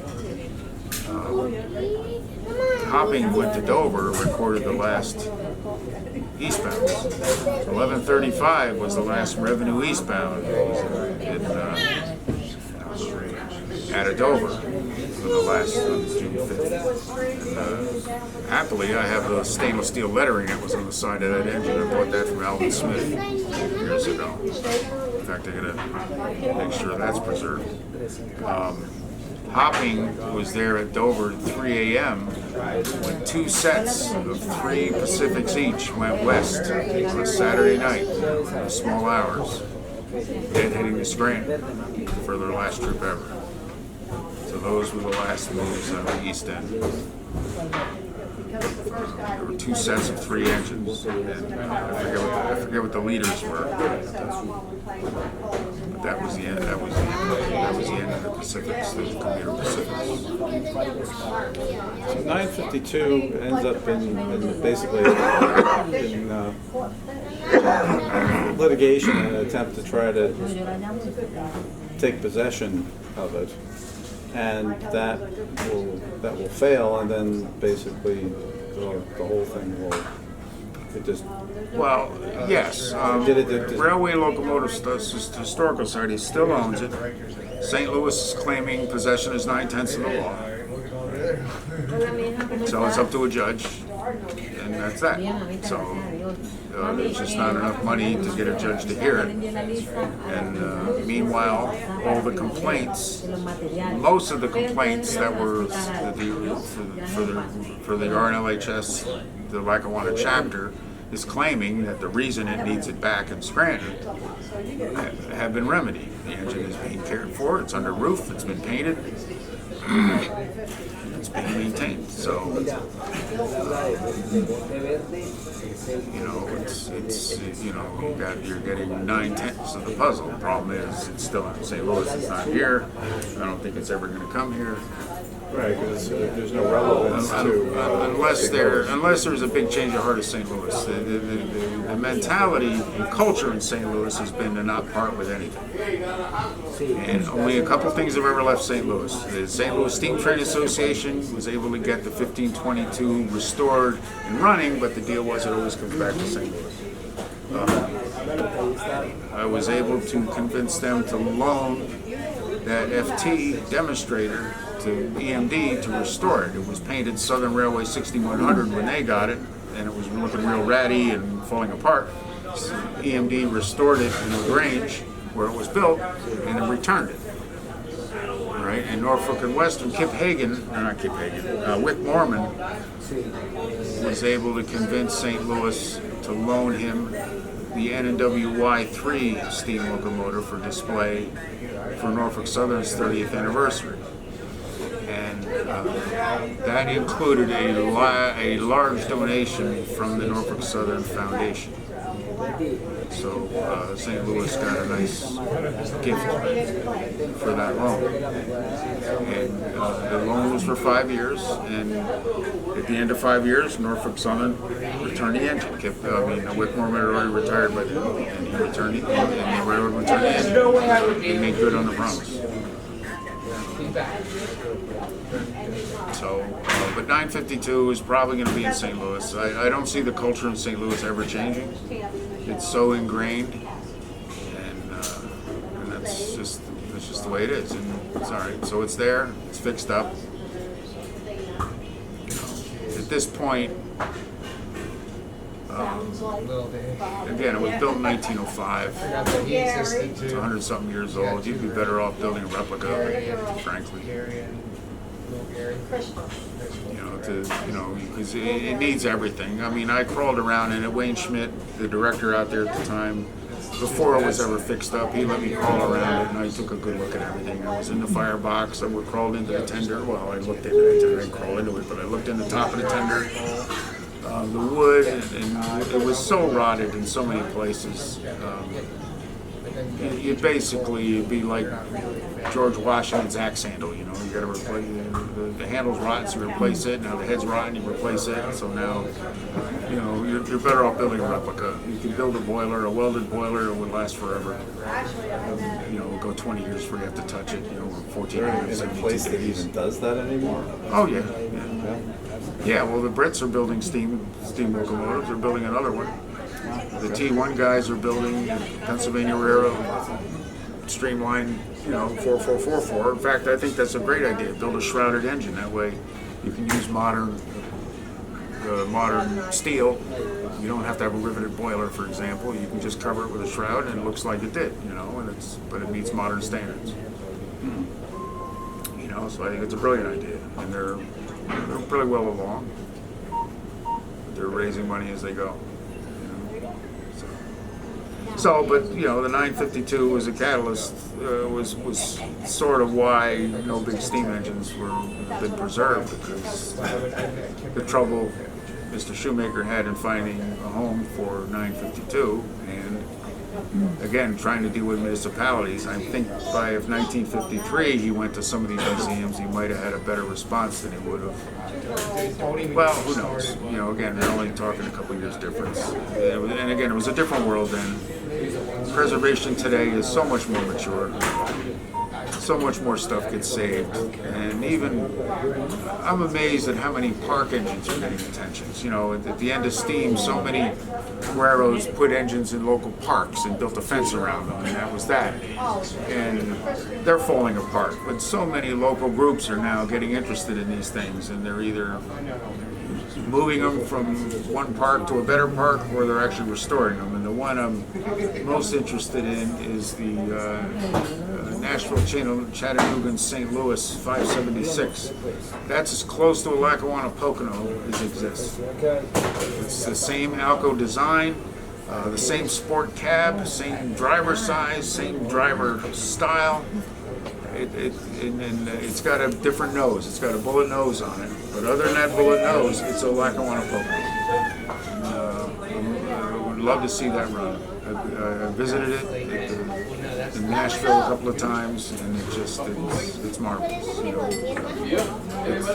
NC and St. Al put they had a yellow banner along the side, so you really gotta want to see a Lackawanna Pocono, but mechanically it's as close to a Lackawanna Pocono as exists. And it's going to be running. They've got the money, they're restoring things like crazy.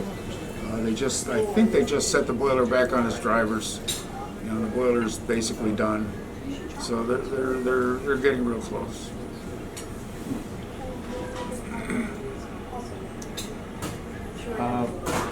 Callan Getty, who I've always called Callan Jetty.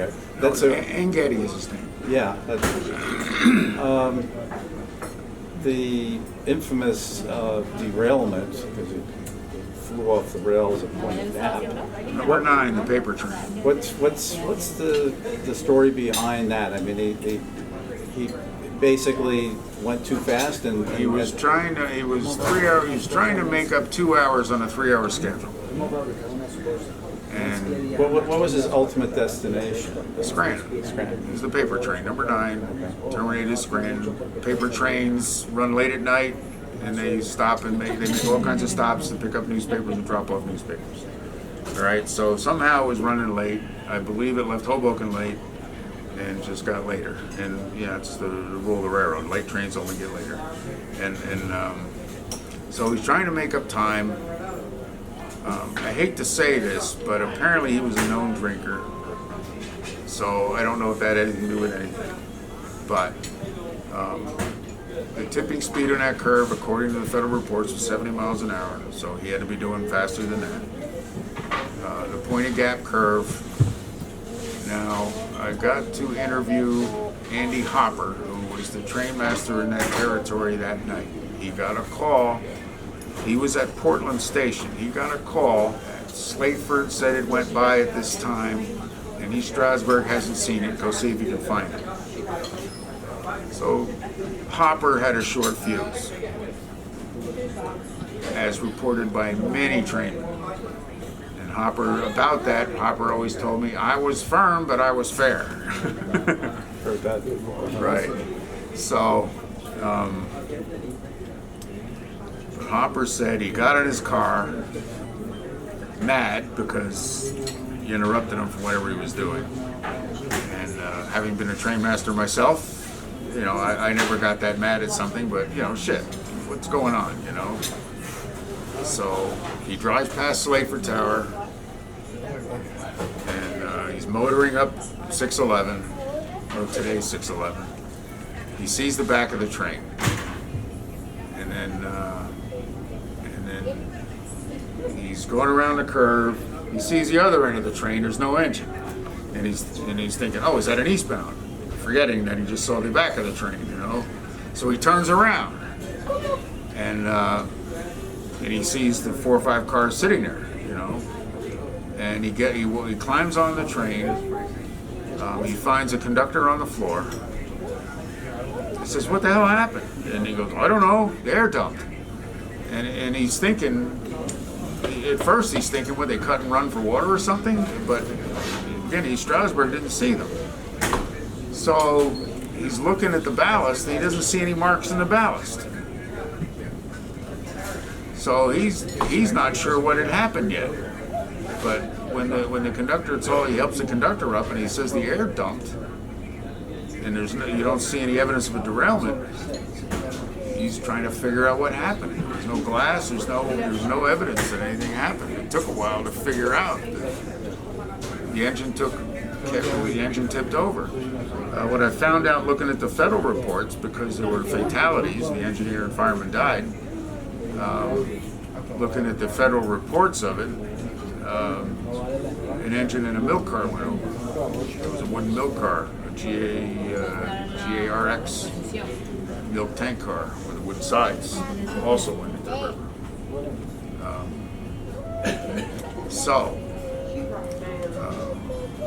Getting back to the Steamtown story, some diver said he saw evidence of a steam engine down in the creek. So I go researching that, find evidence, find a New York Times story. There's pictures in New York Times of cables. They pull the engine out.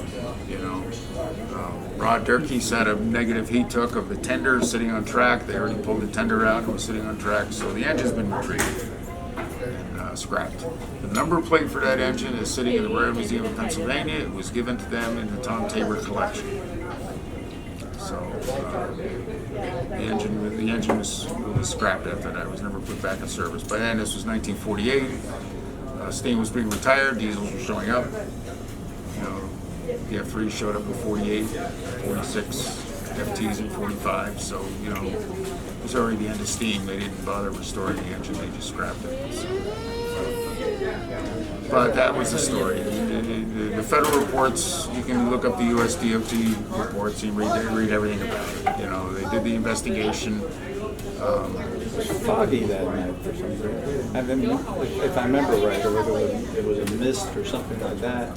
I don't remember weather being an issue. I just reading, you know, as I'm going over in my head what it was in there. It was just the thing that impressed me most was the milk car went off with it. So it was not just the locomotive and the tender, because water in the tender sloshes. So you know, yes, there's baffles in there to prevent that, but still, you had a tender full of water or half full of water. The locomotive, boiler full of water, tender half full of water, and a milk car. Westbound milk was empty. So it's an empty car. They went so clean off the rails that there were no marks in the ballast. So he had to be moving, and that's what impressed me most about that report. Well, the thing is that, other than, let's say, what you're saying is... And there are pictures in the Steamtown collection of the wreck, of the site. Yes, I've seen those. And I've printed those, yeah. But what's kind of strange is that unless he was just basically totally blasted, how would he have missed the fact that he went over the Delaware River Viaduct, which of course would be you would know that now you're within a couple of miles of that speed restricting curve. Could he have been asleep? I doubt it. You can't sleep in a steam locomotive. Not running faster. Every steam locomotive. But what would the fireman be doing? Would the fireman be twiddling his thumbs while this thing's doing 80 miles an hour? The fireman is being shaken to death. That engine he was on, 1136, was a hand bomber. So this fireman's working his tail off to keep that fire going. The engineer. Now, every steam locomotive is balanced for one speed. The eccentric, the counterweights are a set weight. The crank, the stroke, or the dimension of the crank is in one place. It doesn't adjust. So that was a 74-inch driver Pacific. Its balancing speed was around 55 or 60. So he's doing 70 plus. That engine is shaking like crazy at that speed. So I guarantee the engineer's not asleep, and the fireman is bouncing around like mad, and the fireman's sitting in his seat doing his thing. So now the curve coming off the Water Gap Bridge is very well compensated. It's got a lot of bank on it. All right, so I don't think he had any resistance on that curve whatsoever at that speed. But wouldn't it have, like, in a sense, notified him that, I'm coming up on, because... Well, he's qualified on that line. He knows every inch of that railroad. Every engineer knows every inch of that railroad. So what's he doing? Is he like committing suicide? He had to think he could get away with it. He must have gone almost that fast before and figured he'll go faster. It's I don't know. We weren't in a cab. I know. We're speculating. I mean, he was supposedly known as a speed demon. I mean, yeah, and yes, he was a fast runner.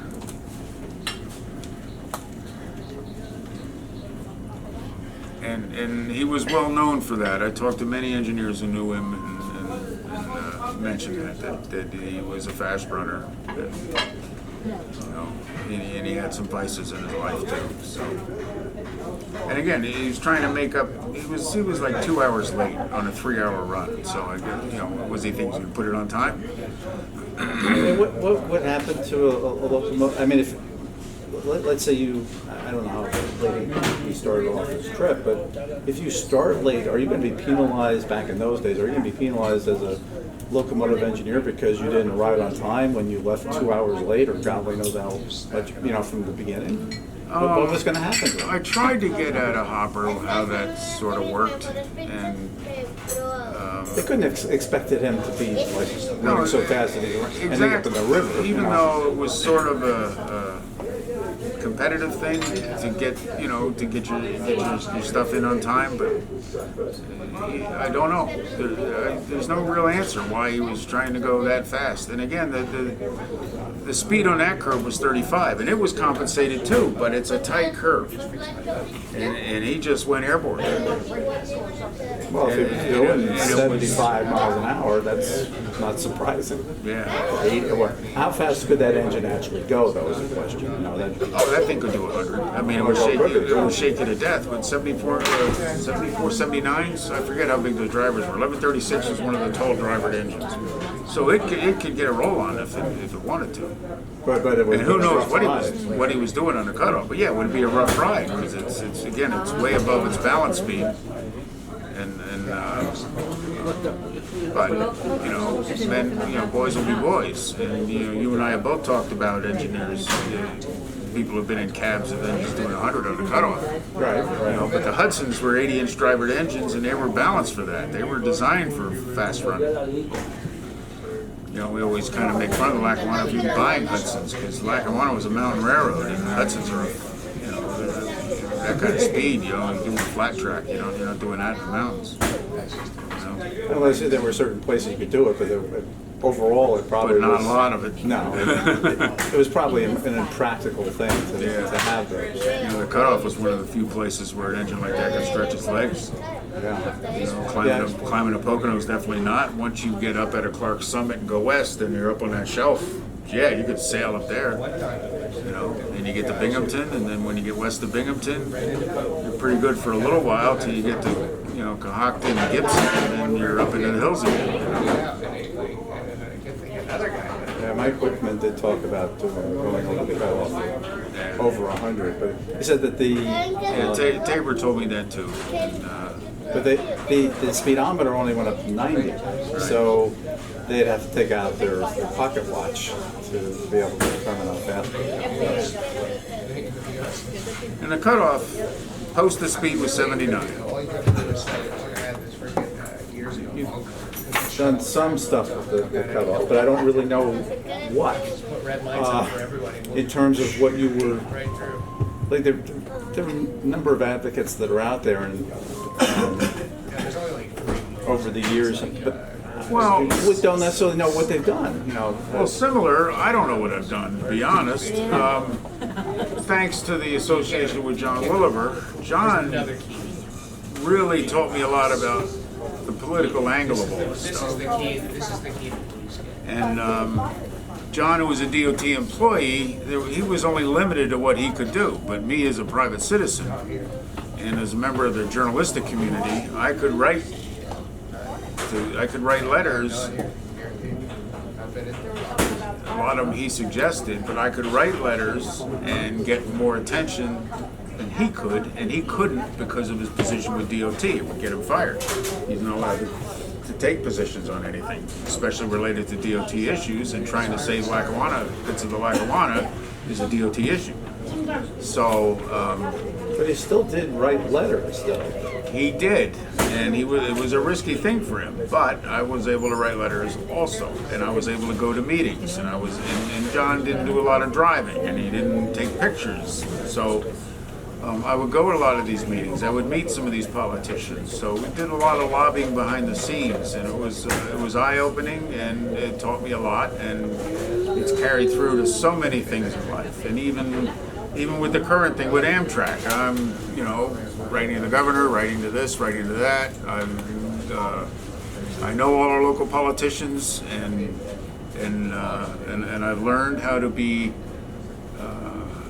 to carry the appearance of politically inert when need to be, and politically allied when need to be. You gotta be able to be a bit of a salamander to get a lot of this stuff done, you know. So, so I wouldn't say that I get credit for any one thing, but just part of making the politicians aware of stuff is a big deal. In fact, I shouldn't even say this, but one little regret or missed opportunity when we were up there at the groundbreaking for Andover. Gottheimer, just marveling at my Lackawanna tie. I should have just given it to him. I have a few of them. What's the difference, you know?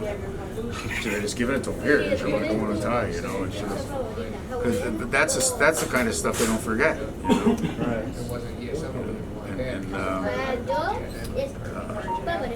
So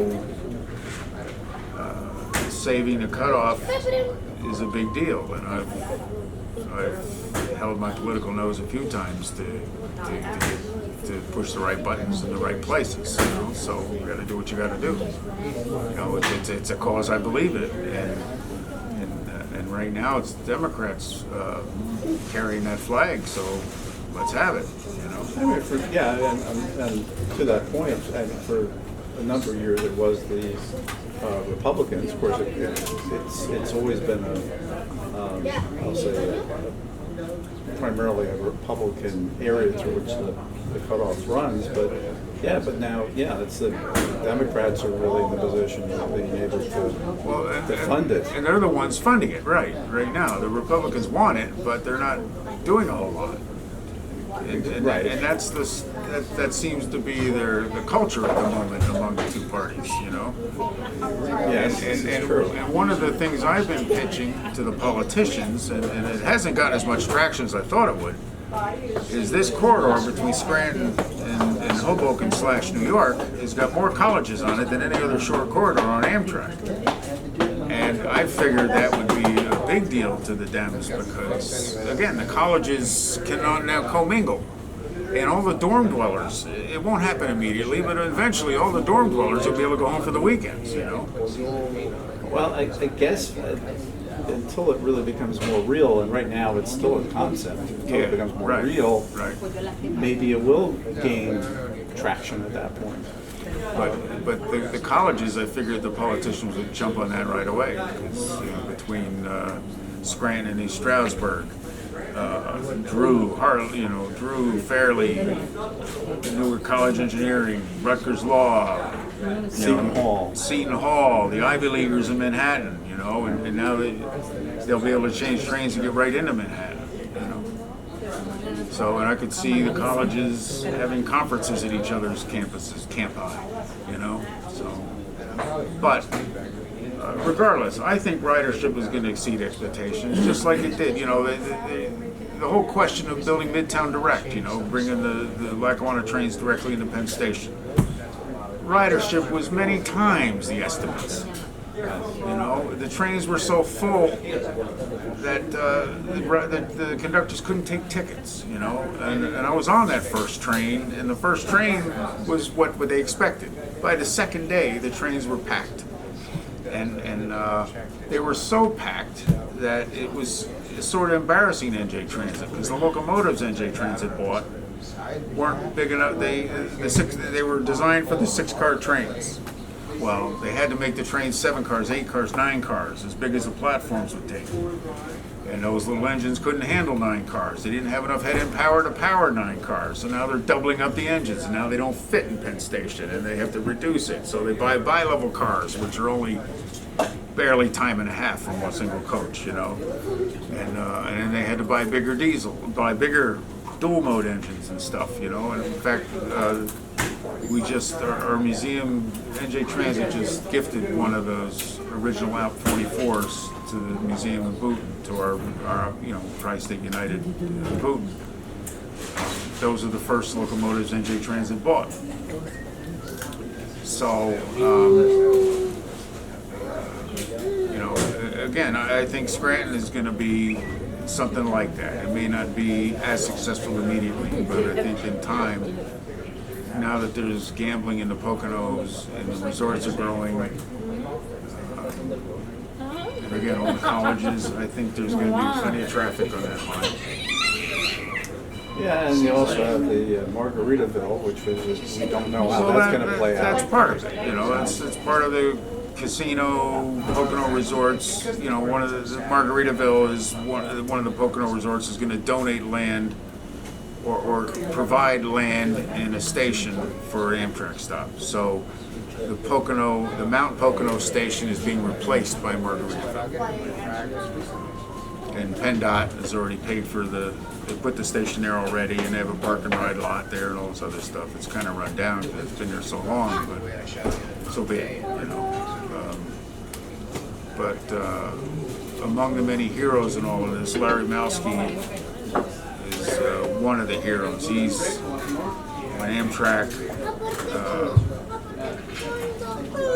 when the Biden administration started liking the idea of Scranton service and improving,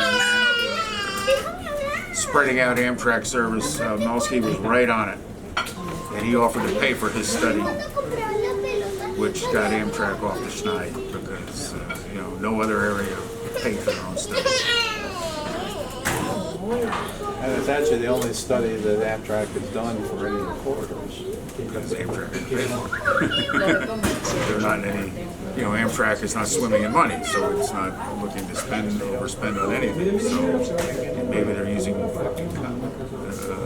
Poconos as an example. You guys want to study? Do the study. We'll wait. It's just hope they don't wait too long. Because, if the Republicans get back in, I'm not sure we'll see that expansion. So we got to get it done now, because the climate right now works. Yeah, although of course at this point there's a proposal, at least in terms of the legislation that will be, I guess, taken up in September, that was a significant cut Amtrak operating funds.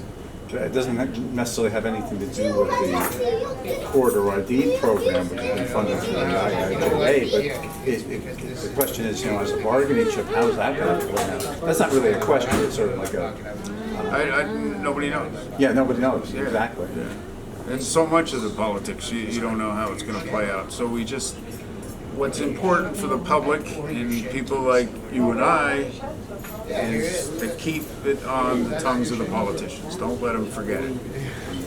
I did a lot of writing to them and calling to make sure they got that they requested from the FRA to have this considered, because that was a big thing back when it needed to be done. So thankfully it got done when it needed to be done.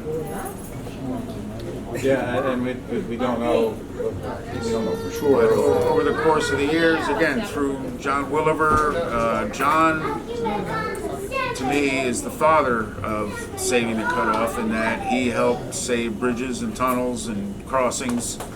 Bridges that were going to be filled in. He managed to keep them as bridges. Crossings were put in that weren't going to be put in. They were going to be removed, and so it is rolling DOT and through those of us in his fan club, more or less, that were able to help convince politicians. That was all a big part of all of this. Yeah, it takes a village, as they say, because it really, there were so many, over the time, there's been so many people who have been involved in the project. Absolutely. And it's not over with. I mean, it's it's an ongoing battle, And you and I talked about various meetings we've been to, so.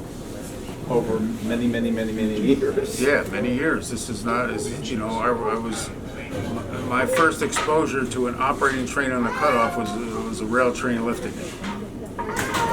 I was just getting interested in all of this, and I was had a natural nose for news, and when I heard about that these trains are coming, in fact, I took Frank Petito had never seen anything up there, so I went down to West Orange, picked him up, and went up and found a rail train in Greendale, shove him back, and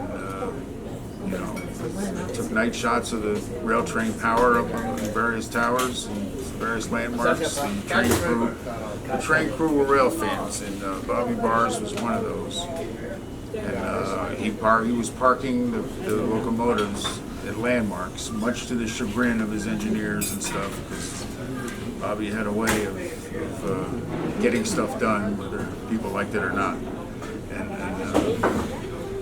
I think the assumption, which I guess back in those days, most people who would make sense to them, is that that was it. You know, that was the last chance of getting a shot of the locomotive at Roseville Tunnel, for example. Well, it was, and again, there was a whole lot of machinations happened before that, and I know you've covered it in some of your videos, between Tucker Lambkin and a lot of people were trying to buy it. And I knew Tucker, and I knew Johnny Drake, who was a Lackawanna trainmaster, who was a partner with him. And the Marston and Erie, Ben Freeland was in on that.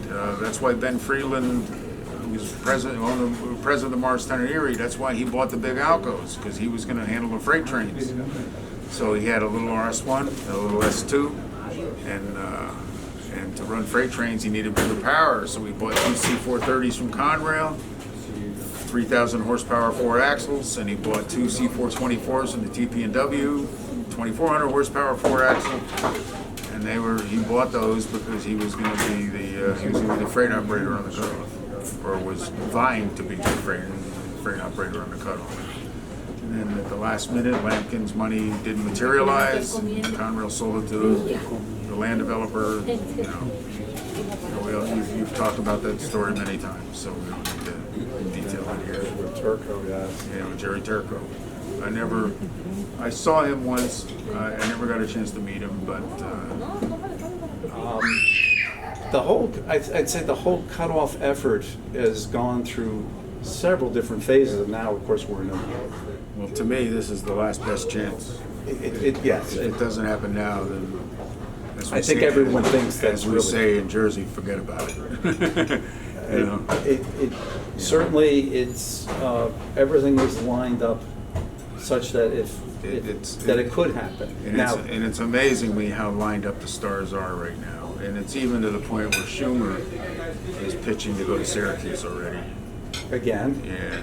He is, okay. So I hadn't heard that he'd been after that. Well, he's not aggressive about it, but I've seen it mentioned in a few places that he's talking about extending things to Syracuse and just get to Scranton first, And I've heard that they were been. And the other thing, they're trying to keep the rail fans quiet about freight trains. They're thinking I'm going to be freight on the Cut-Off. Don't say that. And the thing is, how would you do it? If the freight railroads get wind that there might be freight on it, they're not going to support it at all. They're going to fight it. But the thing is, how would that even happen? Well, I know in the railroad business, I could move traffic over it if I wanted, but you're not going to be. There's no reason to. You're not going to. Well, right, exactly. But you're not going to be rerouting 100-car trains or. No. It just and you're not going to be doing double stacks. I mean that's right. That kind of stuff isn't going to happen. So it doesn't really make any sense. Right. There's got to be an economic reason to do so, and there really isn't. Because you could get to Scranton other ways with freight trains. One thing about freight, a lot of people don't realize. Nobody cares when it gets there, as long as it gets there when you say it's going to get there. All throughout railroad history, everybody makes fun of the Wilkes-Barre and Eastern. It was a 25-mile-an-hour railroad competing with a 50-mile-an-hour Lackawanna. Well, again, if you're getting a coal train every day, you don't care what speed they're going. You just want the coal train every day. And the same with barge traffic. Barges today, it's the most inexpensive way to ship anything is on a barge. Now, it takes you 6 months to get it from wherever you're getting it from. But if you're getting a barge every week, as long as you get your barge every week, you're happy. You don't care if it takes 6 months. It costs less per day to operate than it does a tanker or a rail car. The beauty of shipping ethanol by rail, again, it takes longer by rail than by pipeline, but the nice thing about rail is you can divert it anywhere you want. Pipelines are fixed. you know. Right. So if something changes or weather goes bad or for some reason you need to divert your ethanol train to somewhere else, it's easy to do. It costs you more, but that's the trade-off. That's all the balancing act all the financial people have to work with. And railroads are the same way, you know. So. Yeah, there is a certain amount of flexibility there. So in terms of the cutoff, you know, really hope it happens. This is the stars are aligned, the politicians are aligned. Politicians who don't know anything about railroads are talking cutoff. They're basically repeating stuff that they see written and published and stuff they've heard in other meetings. So it's important for advocates like us to make sure good information appears in print and things like that. So we're the ones that should be writing to newspapers and politicians using correct terminology and context so that the politicians don't sound like idiots when they get up there talking about railroad. Yeah. You know, anybody that says, "Oh, these are trains," instead of railroading, then you know they're just reading what someone else wrote. They don't know what they're talking about. So, and that's been, you know, as far as anything I was directly involved in, that's pretty much it. You know, and being members of groups to support this stuff and just being part of the voice. One area that I probably have some help with or some access to is I love tracking down the old timers, the people who saw it and were there, and a couple of the strongest recollections of those. I remember Don Furler would tell me. Don Furler was one of the great photographers, and he was one of those that liked to shoot action. He and Bob Collins would take pictures, and these guys would shoot action. In the old days, photographers would take mostly raster shots, portraits of engines in terminals. They want the sun low, they want the rods down. And Collins and Furler and Johnny Krause were not pioneers, but they were outcasts in that they liked action photos. They wanted to see the big plumes. They wanted to see the engines running. And even though the cameras at the time often couldn't freeze the image,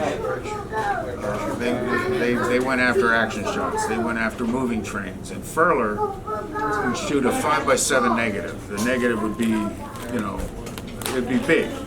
And he would use a fast shutter speed.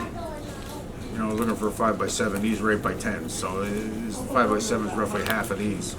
And he would use 1,000th of a speed shutter to freeze everything to keep it sharp. And with that big negative, you only had to blow it up. You could make a contact print and get a nice, beautiful resolution if you made an 8x10 out of it. You know, which was standard for Predators 5x7s here. So this was the size of the negative. And to enlarge it to 8x10, you weren't enlarging it at all. So the grains were small, and the resolution was tight. He liked to get up on a step ladder. He liked shooting right at the engineer, so it was a perfect wedge. You know, and I remember him. He liked the cutoff because clean, wide open right away, and there were some items of interest like the Roseville Tunnel and some of the lakes, and he remember him one day saying that he heard an engine coming. And it sounded like it was racing. No, I'm pretty sure there wasn't. It had so he was bracing, fast shutter speed, pull the slide out early to make sure you didn't miss it. You know, in the view cameras, you had to pull a dark slide out so you could expose the negative, but you didn't want to leave it out too long because light would get in through the edge and make little marks on your thing. So you want to pull it out the last second, fire the shutter, put the slide back in, and. So he heard this engine coming. He figured, oh, it's got to be doing 100 miles an hour, and it's coming out of the tunnel, and this little thing is crawling at him. It's a 3-cylinder mountain type, 3-cylinder 482, which with 3 cylinders there's an extra beat, and so they sound like they're going a whole lot faster than they really are, you know. So and the 3-cylinder engines. There's only a couple of them in preservation. All of them are in England, none of them are in the United States. that's one of the recollections. Collins the same way. He loved the steam, and they enjoyed the cutoff because the trains ran fast and you could really see them at speed. The freaking plume would be laying right back over the tops of the engines. They weren't going way high, like a 10-mile-an-hour engine. The freaking plume is just laying on the top. And the light was good. There were only a couple of curves on the cutoff, so you could get the light was good most of the day. I'm still, and I don't know where, I want to say I saw it at a tri-state meeting. There was a photo of out of the cab looking west on the cutoff, and there was double track, so it had to have been 58 or earlier. And it's looking down from like Andover, but it looks like the two tracks go out into infinity because of the way the grade is. You can just look out, and it just looks like it goes on forever. And I remember when it was shown, there were oohs and ahs, but I have no idea whose photo that is. But it's one of those photos, boy, if I could ever get my hands on that thing, I'd love to. But I have no idea. I just remember seeing it, but no idea. The cutoff was a marvelous piece of engineering. And again, the Lackawanna had a lot of coal revenues then, and there was no evidence of any kind of graft or robber baron stuff going on. They just invested in the right way. They invested in engineering. I credit a man named A.J. Nafee for a lot of that. He was the assistant division engineer and took charge of all this stuff. He oversaw the grade separations. He oversaw the engineering. He built the Eastover car shops, or the Frog and Switch, and was building the switch components. When I worked at Railway Age at Simmons Boardman, I used to love to go back to the old stuff, and that's where I learned who A.J. Nafee was. He was publishing articles in almost every copy of American Railway Engineering journals back then. And Simmons Boardman had all these bound volumes, and I'm reading about all this stuff. And a lot of those pictures we see, cross sections of rail and rail close-ups that the photographers took, were in these magazines. Of him showing examples of rail fatigue and inclusions, fractures. He invented a rail joint, which was brilliant, and I don't know why they're not used today. It was a double shoulder plate that spanned two ties on curves. It makes a ton of sense instead of the plate that supports the rail, and then the joint bar was longer, so it supported the rail on the curves, and the plate was long enough to span two ties. So to keep your curves engaged, it's a big problem with curves boxing out on curves. As the ties wear, the joints sort of get a little edge to them, and they bang. And it's a tough job for the trackman to pull those back in. Well, this tie plate spans two ties and keeps the joint in line. Brilliant. Now, a little bit curved. I mean, is that enough? No, they don't. The curve isn't sharp enough where that would matter. But so that the sunlight lights them, because the sun's always in the south. And there were very few on the north side. Milepost 38 in Dover are one of the few that's on the north side of the railroad. But most of the others were always on the south side because the sun is always in the south, and or on the north side because that way they're always illuminated by the sun. In a 45-degree angle, the headlights light them up in both directions. It's a great design. How many railroads you see have a stake in the ground with a milepost in one direction, and they're in shadow half the day. Whereas the Lackawanna posts were in sunlight almost all day. So little simple stuff like that. So he oversaw a lot of the cutoff construction. There were articles in these journals about cutoff issues. So it was a slight grade. I remember they had.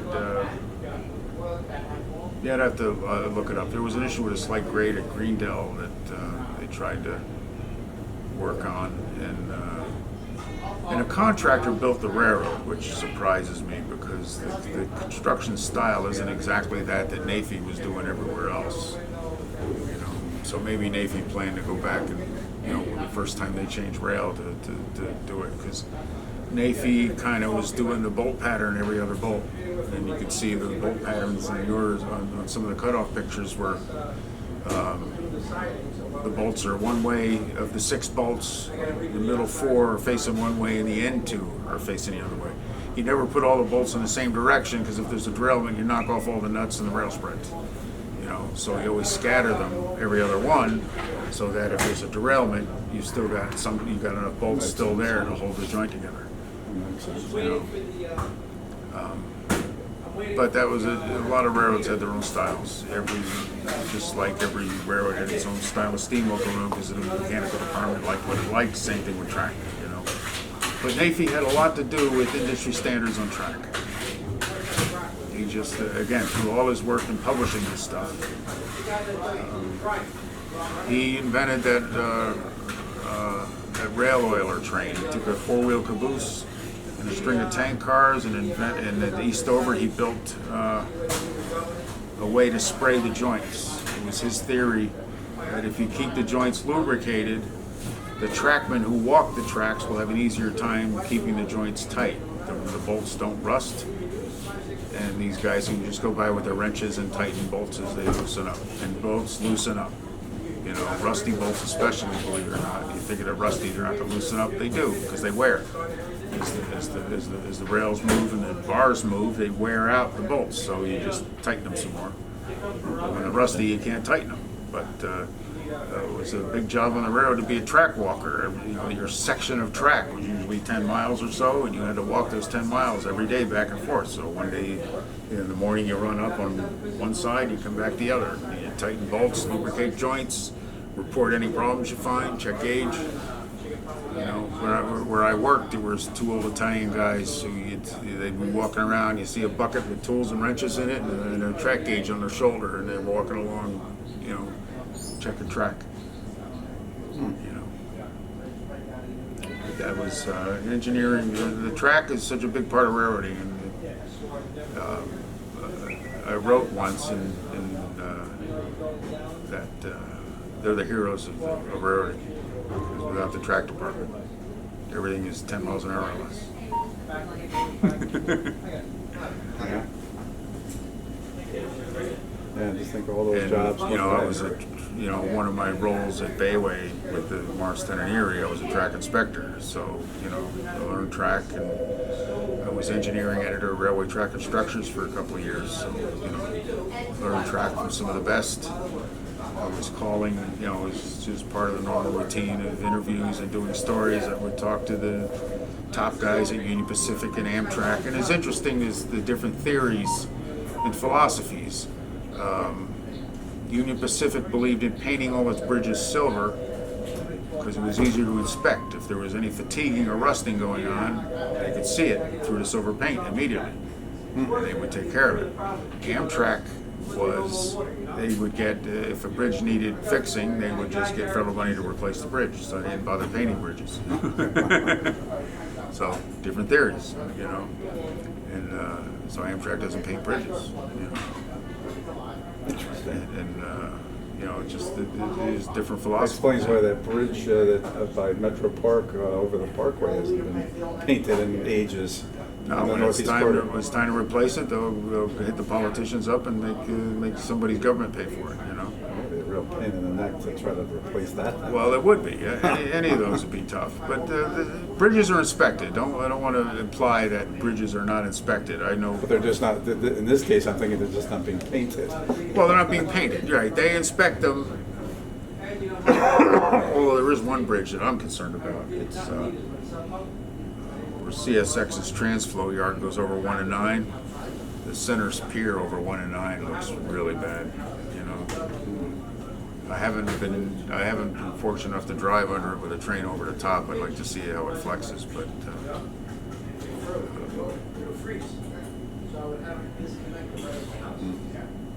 anyway, I mean, you know, I even saved a bridge on our railroad. We were running over the Staten Island line to Cranford, a bridge over Amtrak.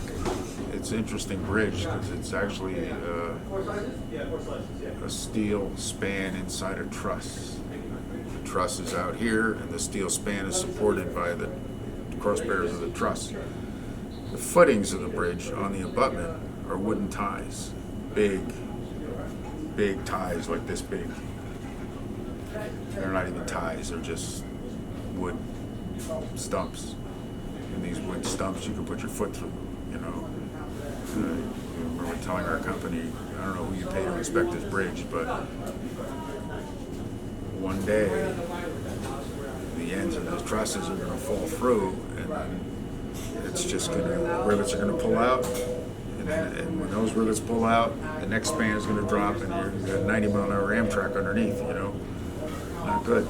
So they finally replaced those timbers, and bridge is out of service today anyway, just because there's no economic need to go over it. It's funny, the last trip we took over it, again, I was the train master, so I told the engineer to creep over that bridge, go as slow as you could possibly go. Why do we do that? Because I want to see if we're lucky enough to get NJ Transit going underneath it.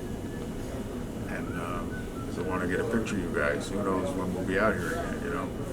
So I'm sitting here with my little point and shoot. It was the only camera I had. It was before cell phones. And so I'm poised. He's creeping over the bridge.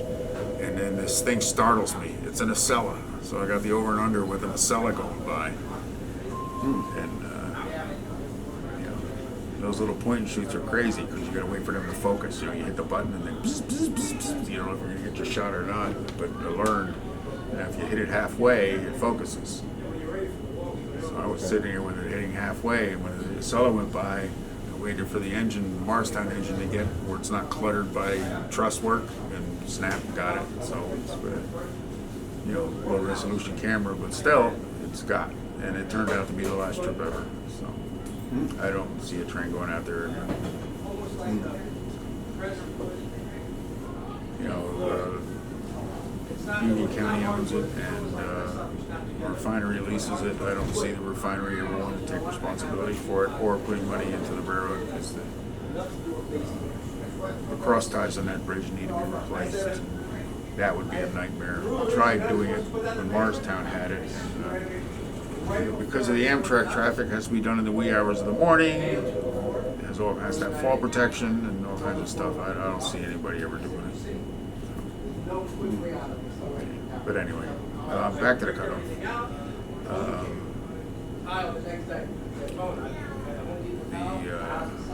It was as it became Erie Lackawanna, it became a tough line to shoot because of all the trees. By the time I got up there, it was all tree tunnel. So, as you know, right now they're clearing Roseville Tunnel of the brush, and it's really remarkable to see it so open. Yeah, it's almost as if... And I find it sort of remarkable that the reason the funding is in place is because of the historic nature of the tunnel. But to avoid putting ventilation in the tunnel, they're shortening the tunnel. So they're actually destroying some of it. Yeah, but the question is, what would be the, not only just the cost, if they were to do it now, but even when they were starting the project, to think in terms of getting a ventilation system in there, I don't know what kind of environmental type of permits they would have to go through, not the least of which, the whole reason why the tunnel was put there in the first place, because it was supposedly an anticline and an unstable rock. If you try to put a ventilation shaft through that to get, in other words, to meet the requirements of having 1,020-foot, 5-foot tunnel, what would that have possibly cost? Not to mention the cost of doing that. So I guess the bottom line was, it was felt that it was better to take off 15 feet rather than trying to put a ventilation No, shaft I in. understand that. It just, you know. No, there's a certain irony that, in order to do that. Yes, I understand that. Practical thinkers, I mean, to me, it seems like before you put the track there, just get rid of the tunnel. But again, one of the reasons the funding is in place, or part of it, is the historic nature of the tunnel. Well, So- the SHPO, State Historic Preservation Office, basically said this is a historic rail corridor. You can't do that. Right.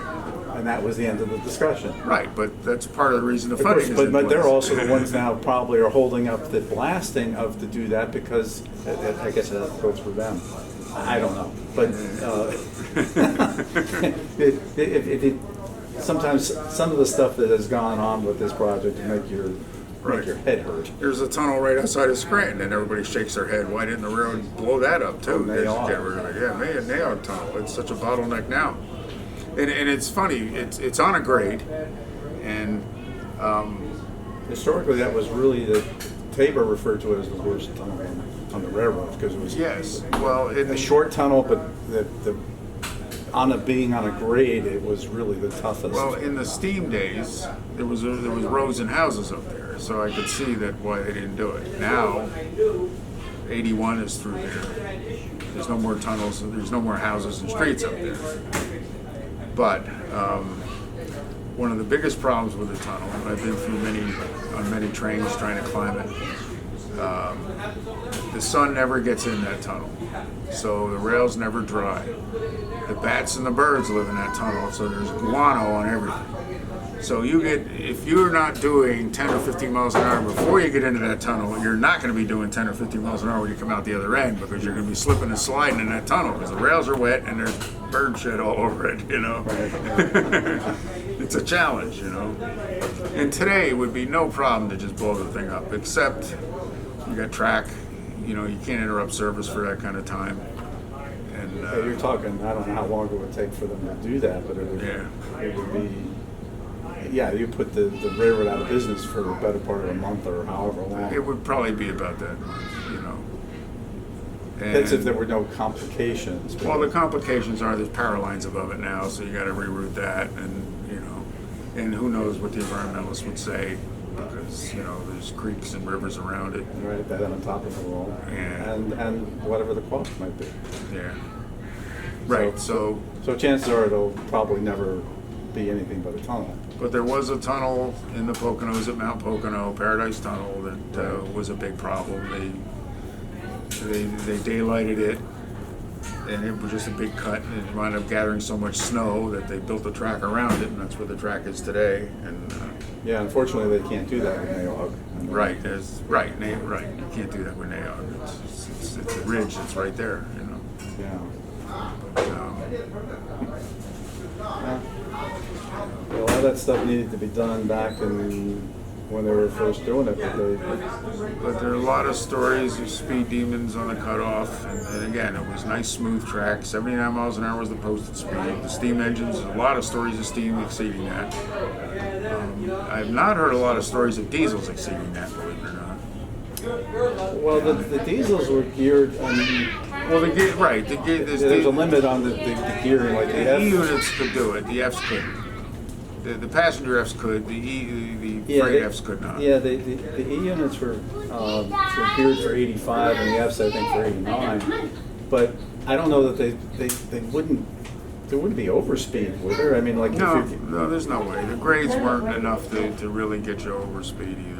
So they were never going to be able to do 100. Eastbound it was uphill anyway, so they were. Well, the speed limit was actually different. It was actually 70. I don't know, maybe in later years you have to look at your employee timetable here, but I know in earlier timetables that the westbound was 80, but the eastbound was 70.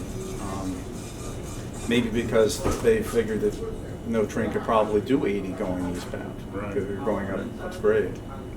I don't know. I don't know if that was the rationale or not. Or maybe it prevented them from having to put in automatic train stop. One of the differences between steam and diesel, steam locomotives, if it could start a train, it could accelerate it until the machinery trashed itself. It would just go infinite speed until the machinery couldn't take it. Diesels got most of its torque at low speeds. If you wanted to go faster on a diesel, you had to add more horsepower. Steam engines developed their horsepower. The faster it went, the more horsepower it developed. So there's a lot of stories of steam engines overspeeding, but very few with diesels. But if it doesn't, like wind resistance and just the size of the drivers, you know, at some point you can. That's the limits of the machinery. Yeah, you can't. Right. But like the nickel plate was famous because it would tack on enough cars, and then this little 44-tonner would push the trains out of the yard. And once the Berkshires got it going, it was single track railroad and everything is one direction. So the trains would never stop, never need to stop. So once they got them rolling, they kept on rolling, and those things would run at 50 miles an hour. But again, if a steam engine could start a train, it could get up to track speed. The diesel, a 600 horsepower little puppy switcher, could start a 100-car train, but it couldn't go more than 4 or 5 miles an hour. You wanted to go faster, you added more horsepower. And that was the theory with the GG1. Those things were 6,000 horsepower. So, and they were fat enough, they were heavy enough that they could accelerate a train to 100 miles an hour. One of the design flaws with the Alps, the original Alp 44s, they were 7,000 horsepower, but they didn't weigh anything. They're light engines. They were very light, so they were very slippery. So you're trying to get a 7,000 horsepower engine started, and especially in the fall, that's why NJ Transit came up with the Aqua Train to spray the leaves off the tracks, because those Alps were so slippery. And when they're slippery, they're big drivers too, so big driving wheels. So they slip and slip and slip, and it would jerk the train around as they're catching and stuff. So weren't they really designed, or supposedly designed for corridor where it is relatively flat as opposed to the M&E where you have the designed, or maybe not I designed, don't know but if at you least remember before when Conrail was forming. The Northeast Corridor was antiquated. The Morrison Essex was antiquated, right? MUs. Everybody had a different electrical system. Right. So when Conrail was forming, they agreed to centralize the electrical system. They were going to go to 25 kV, 60 cycle. Conrail was going to buy electric locomotives for free. Amtrak was going to buy stuff, and NJ Transit was going to buy the same stuff. And that way everybody could commingle. Conrail pulled out of that. They decided they were not going to run electric locomotives. They were going to stay with diesels. That screwed Amtrak. Amtrak could no longer afford to re-electrify the corridor.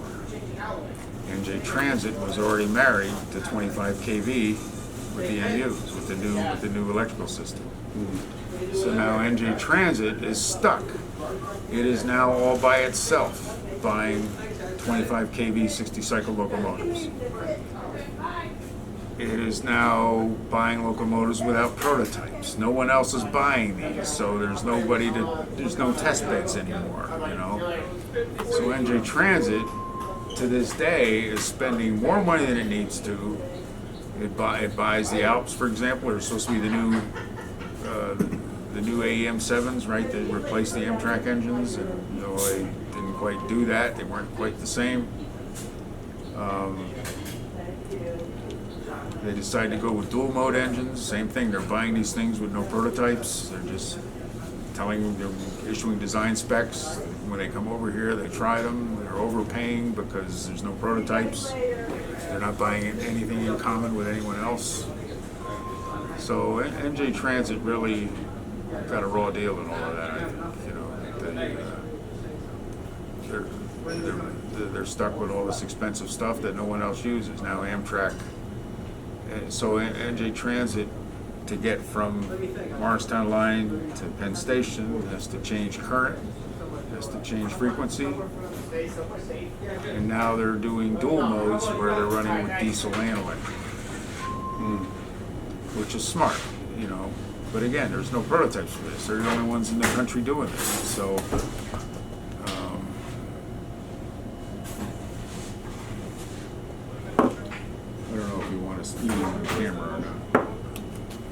I could shut her off. I think we've, It's a, I mean, you've, we could do more, I guess. There's so much to talk about.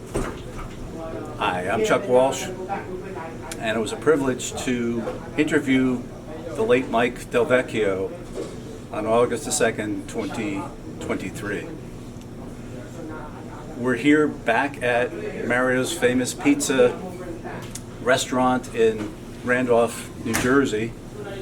I've left Mike's seat empty, but we'll talk about the interview and talk about some of the things that happened before the interview and also after the interview. Now you're probably wondering why it's taken so long perhaps to have this interview be aired on YouTube. There are several other videos which were ahead of this one that were recorded, and really the first one was part 35, which was the Amtrak run in 1979, that I was awaiting the FRA announcement of the Amtrak New York to Scranton route, which was originally supposed to have been announced in the end of May in 2023 and was delayed all the way till December of 2023.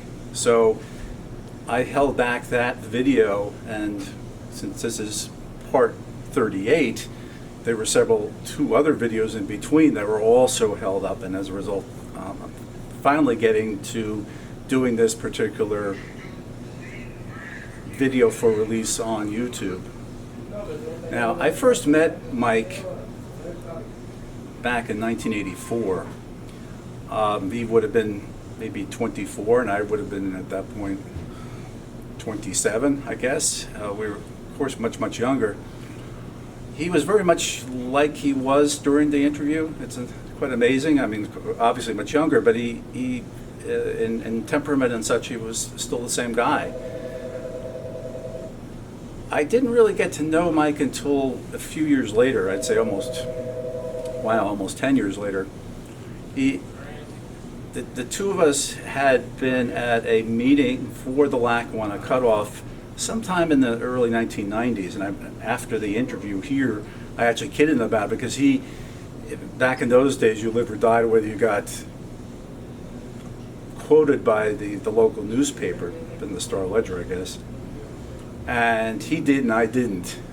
And I said, and I wasn't mad at him, I was kind of mad at myself because he had the better quote, I said, and then he kind of got a kick out of that.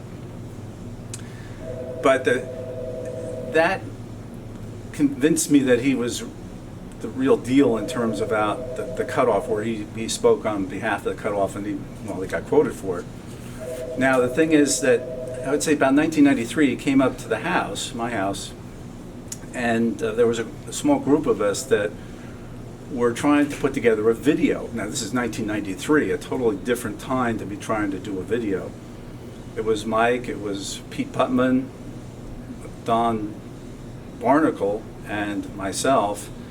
And I remember we were there and we were brainstorming as to how to do this, a sort of promotional type of thing for the cutoff at that time, which was going through the condemnation process and then domain with the New Jersey Department of Transportation.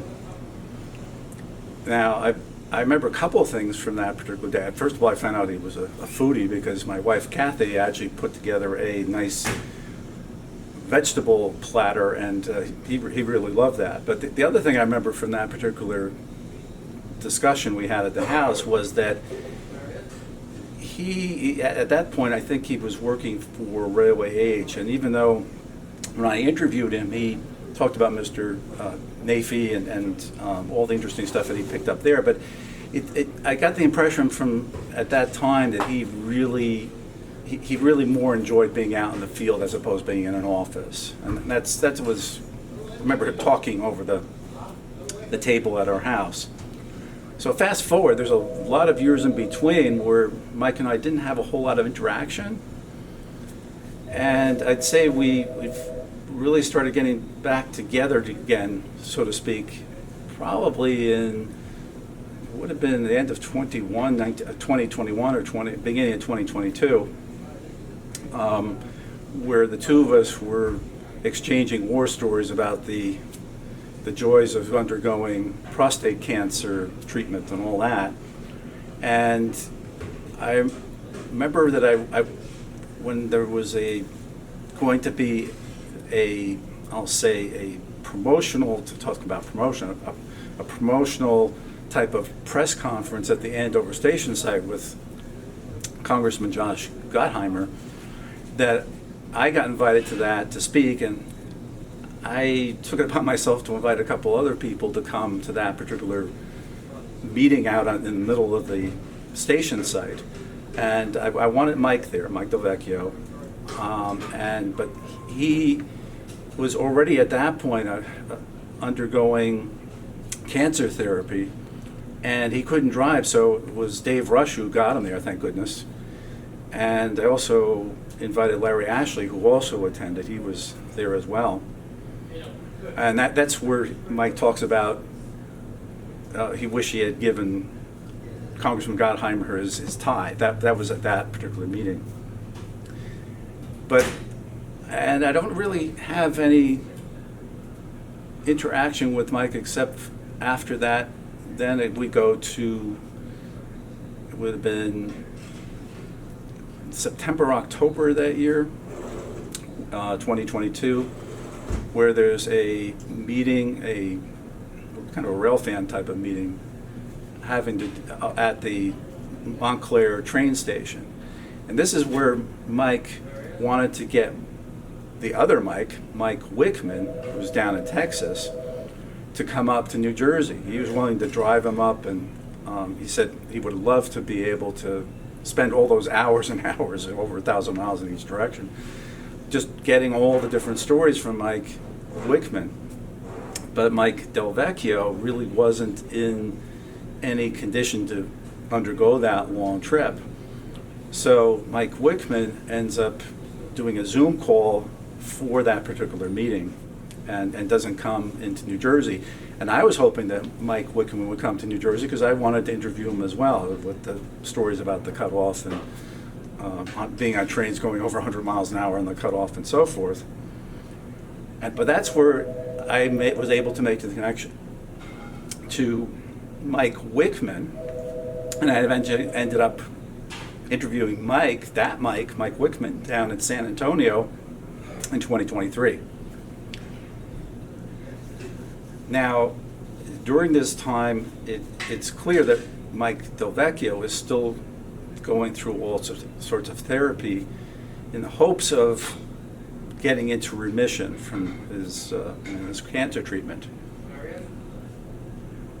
Now, when I would run into Mike Del Vecchio at the Greendale station, and this was, I think, June of 2023, he told me that they had done what they possibly could, but his bone marrow was not recovering, and as a result, he was undergoing blood transfusions and also kidney dialysis because it also had affected his kidney function.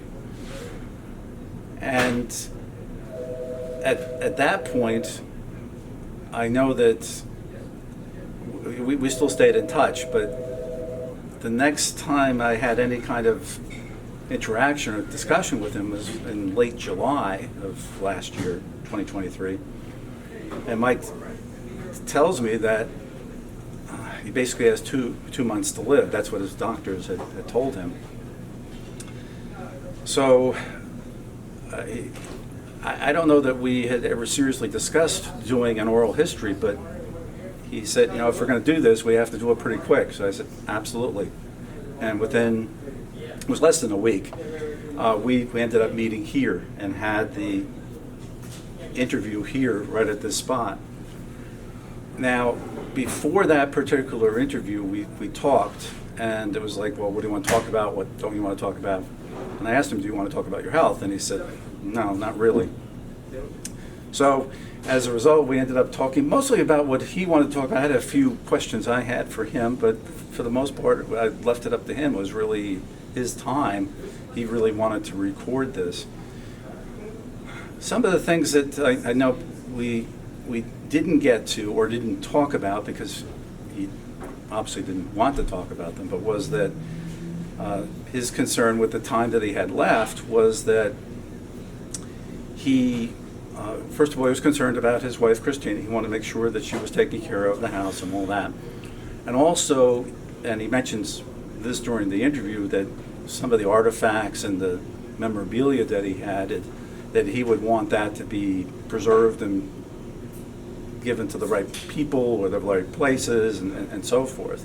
So those were his main concerns at the time when I was interviewing him. He once again, he didn't bring this up, but that is sort of an underlying thing that, once again, you heard a little bit of him mentioning that, and this should go to a good place and that kind of thing. So a couple of the other things we didn't talk about, or we didn't talk about on camera, were, for example, and this was after the interview, that he brought about how many cover photos he had gotten. Now, he mentioned Trains magazine, and I actually ended up going through 40 years of Trains, and I only found one such cover, so I think he might have been referring to Railfan and Railroad magazine. And he was very proud of it, though, that he had, I think he mentioned something like 56 covers. And he said, but I don't like bragging about that kind of stuff. And I'm sitting here and I'm thinking, I have this quote, I've been waiting to use it on somebody for I don't know how many years. I said, Mike, as the great philosopher Dizzy Dean used to say, if you've done it, it ain't bragging. And he was kind of a little bit taken aback by that, but it's true. But he was really proud of that. Some of the other things we didn't get to talk about, he didn't talk about his music. Had we done another interview, and after the interview was kind of left that we might do another interview, but it just didn't happen. For whatever reason, I didn't push him, he didn't push me, and so forth. I felt guilty in a sense because I really thought before this interview, even though I'd seen him at Greendale a few months before, and he seemed to be fine under the circumstances, like, well, maybe we'll get an hour, and then we'll call it quits. Of course, we go over 3 hours, and had it not been for the tri-state meeting that he was going to attend, probably on Zoom, but still, he had something that he was going back to his home, which he didn't live very far from here, that he might have gone longer. I don't know. We got over 3 hours worth of interview with him, which is far more than I ever expected when we went into this. So, and one of the other things that we talked about, and I think we talked about before the actual interview, and that is that he had been invited to the Naugatuck Railroad in Connecticut, and he was debating whether or not he wanted to do that, whether he'd be up to it or not. And that was still like at least a week or two away from the time when I interviewed him. And he ended up doing it. He looked like he had a time of his life, a real ball, because he was the star of the show. So for him, it was certainly it was a bittersweet time. I can just imagine that.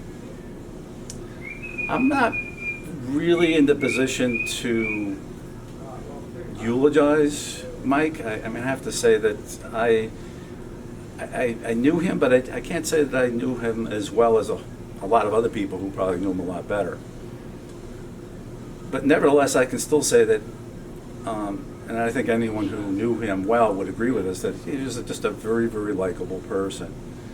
And he went before his time, and he is,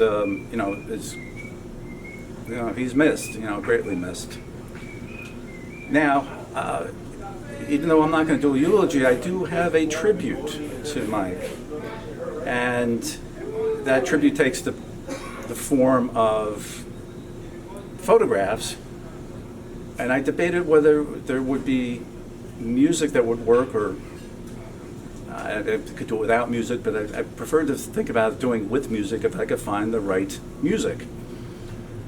And there aren't a whole lot of railroad songs out there to put the tribute to music to. Something like, for example, the city of New Orleans, which the Arlo Guthrie classic, really, I wouldn't say really fit the bill. I mean, Mike was a positive person. He certainly was very optimistic about Scranton service, the Cut-Off, and so forth. And it's a great disappointment that he and Mike Wickman, who also passed away just a few months ago, back in February of 2024, that they weren't going to be on that train. That to me is something I wish that could have possibly happened. But so the Arlo Guthrie song, which talks about the disappearing railroad blues, I didn't think that was a good choice. And songs like The Last Train to Clarksville and I've Been Working on the Railroad, or one of the more recent ones, Runaway Train, I didn't see those as being good choices. So the one I chose, it is a railroad song, although probably not one that you would really recognize as such. I think is a pretty good song. Actually, I think it's a great song. But it also has a certain, I'll say it has an upbeat aspect to it, but also has a little bit of melancholy mixed in. It's a little bit of it's almost a little bit of a love story. We love Mike, so I feel that's okay. But it may tug at you a little bit, I think. It was certainly, I mean, I'm, to say the least, very flattered that he chose that because I haven't seen any of the other oral histories with Mike that have come out since the time of his death, so I'm assuming he didn't do any others. So I'm certainly, I wouldn't say happy, but I'm certainly flattered, I guess, that he chose that this would be where he would, I wouldn't say his final thoughts, but certainly his thoughts on railroading primarily, because that's pretty much where we talked about. We talked about the 952, the Perry Shoemaker. One regret I have, and with the interview, was that I didn't get more out of Perry Shoemaker, because Mike Del Vecchio was one of the last people to have talked to Perry Shoemaker, the last president of the Lackawanna Railroad, and it was been interesting to know if there might have been some alternative that Perry Shoemaker had to having a merger with the Erie, creating the Erie Lackawanna. We know that Shoemaker regretted the merger in retrospect, but the question is, what was the alternative? And I don't know if Mike had any of that information. Unfortunately, I kicked myself because I didn't follow up with the question, because we did get off on a tangent talking about the 952 and Perry Shoemaker, but we didn't talk about the Erie Lackawanna merger.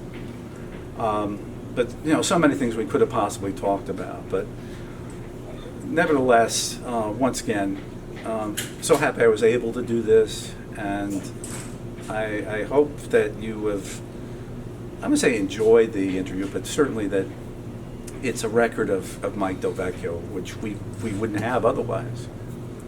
So, as such, I want to thank you for watching, and thank you for watching the Lackawanna Cut-Off channel as well. And here is my tribute to Mike Del Vecchio.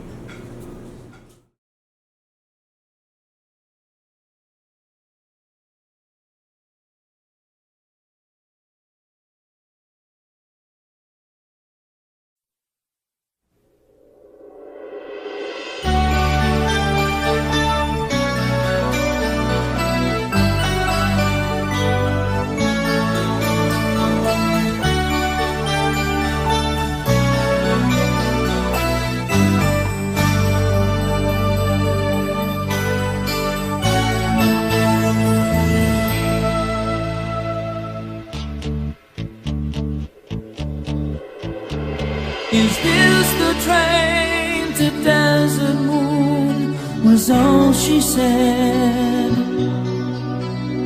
But I knew I'd heard that stranger's voice before. I turned to look into her eyes, but she moved away. She was standing in the rain, trying hard to speak.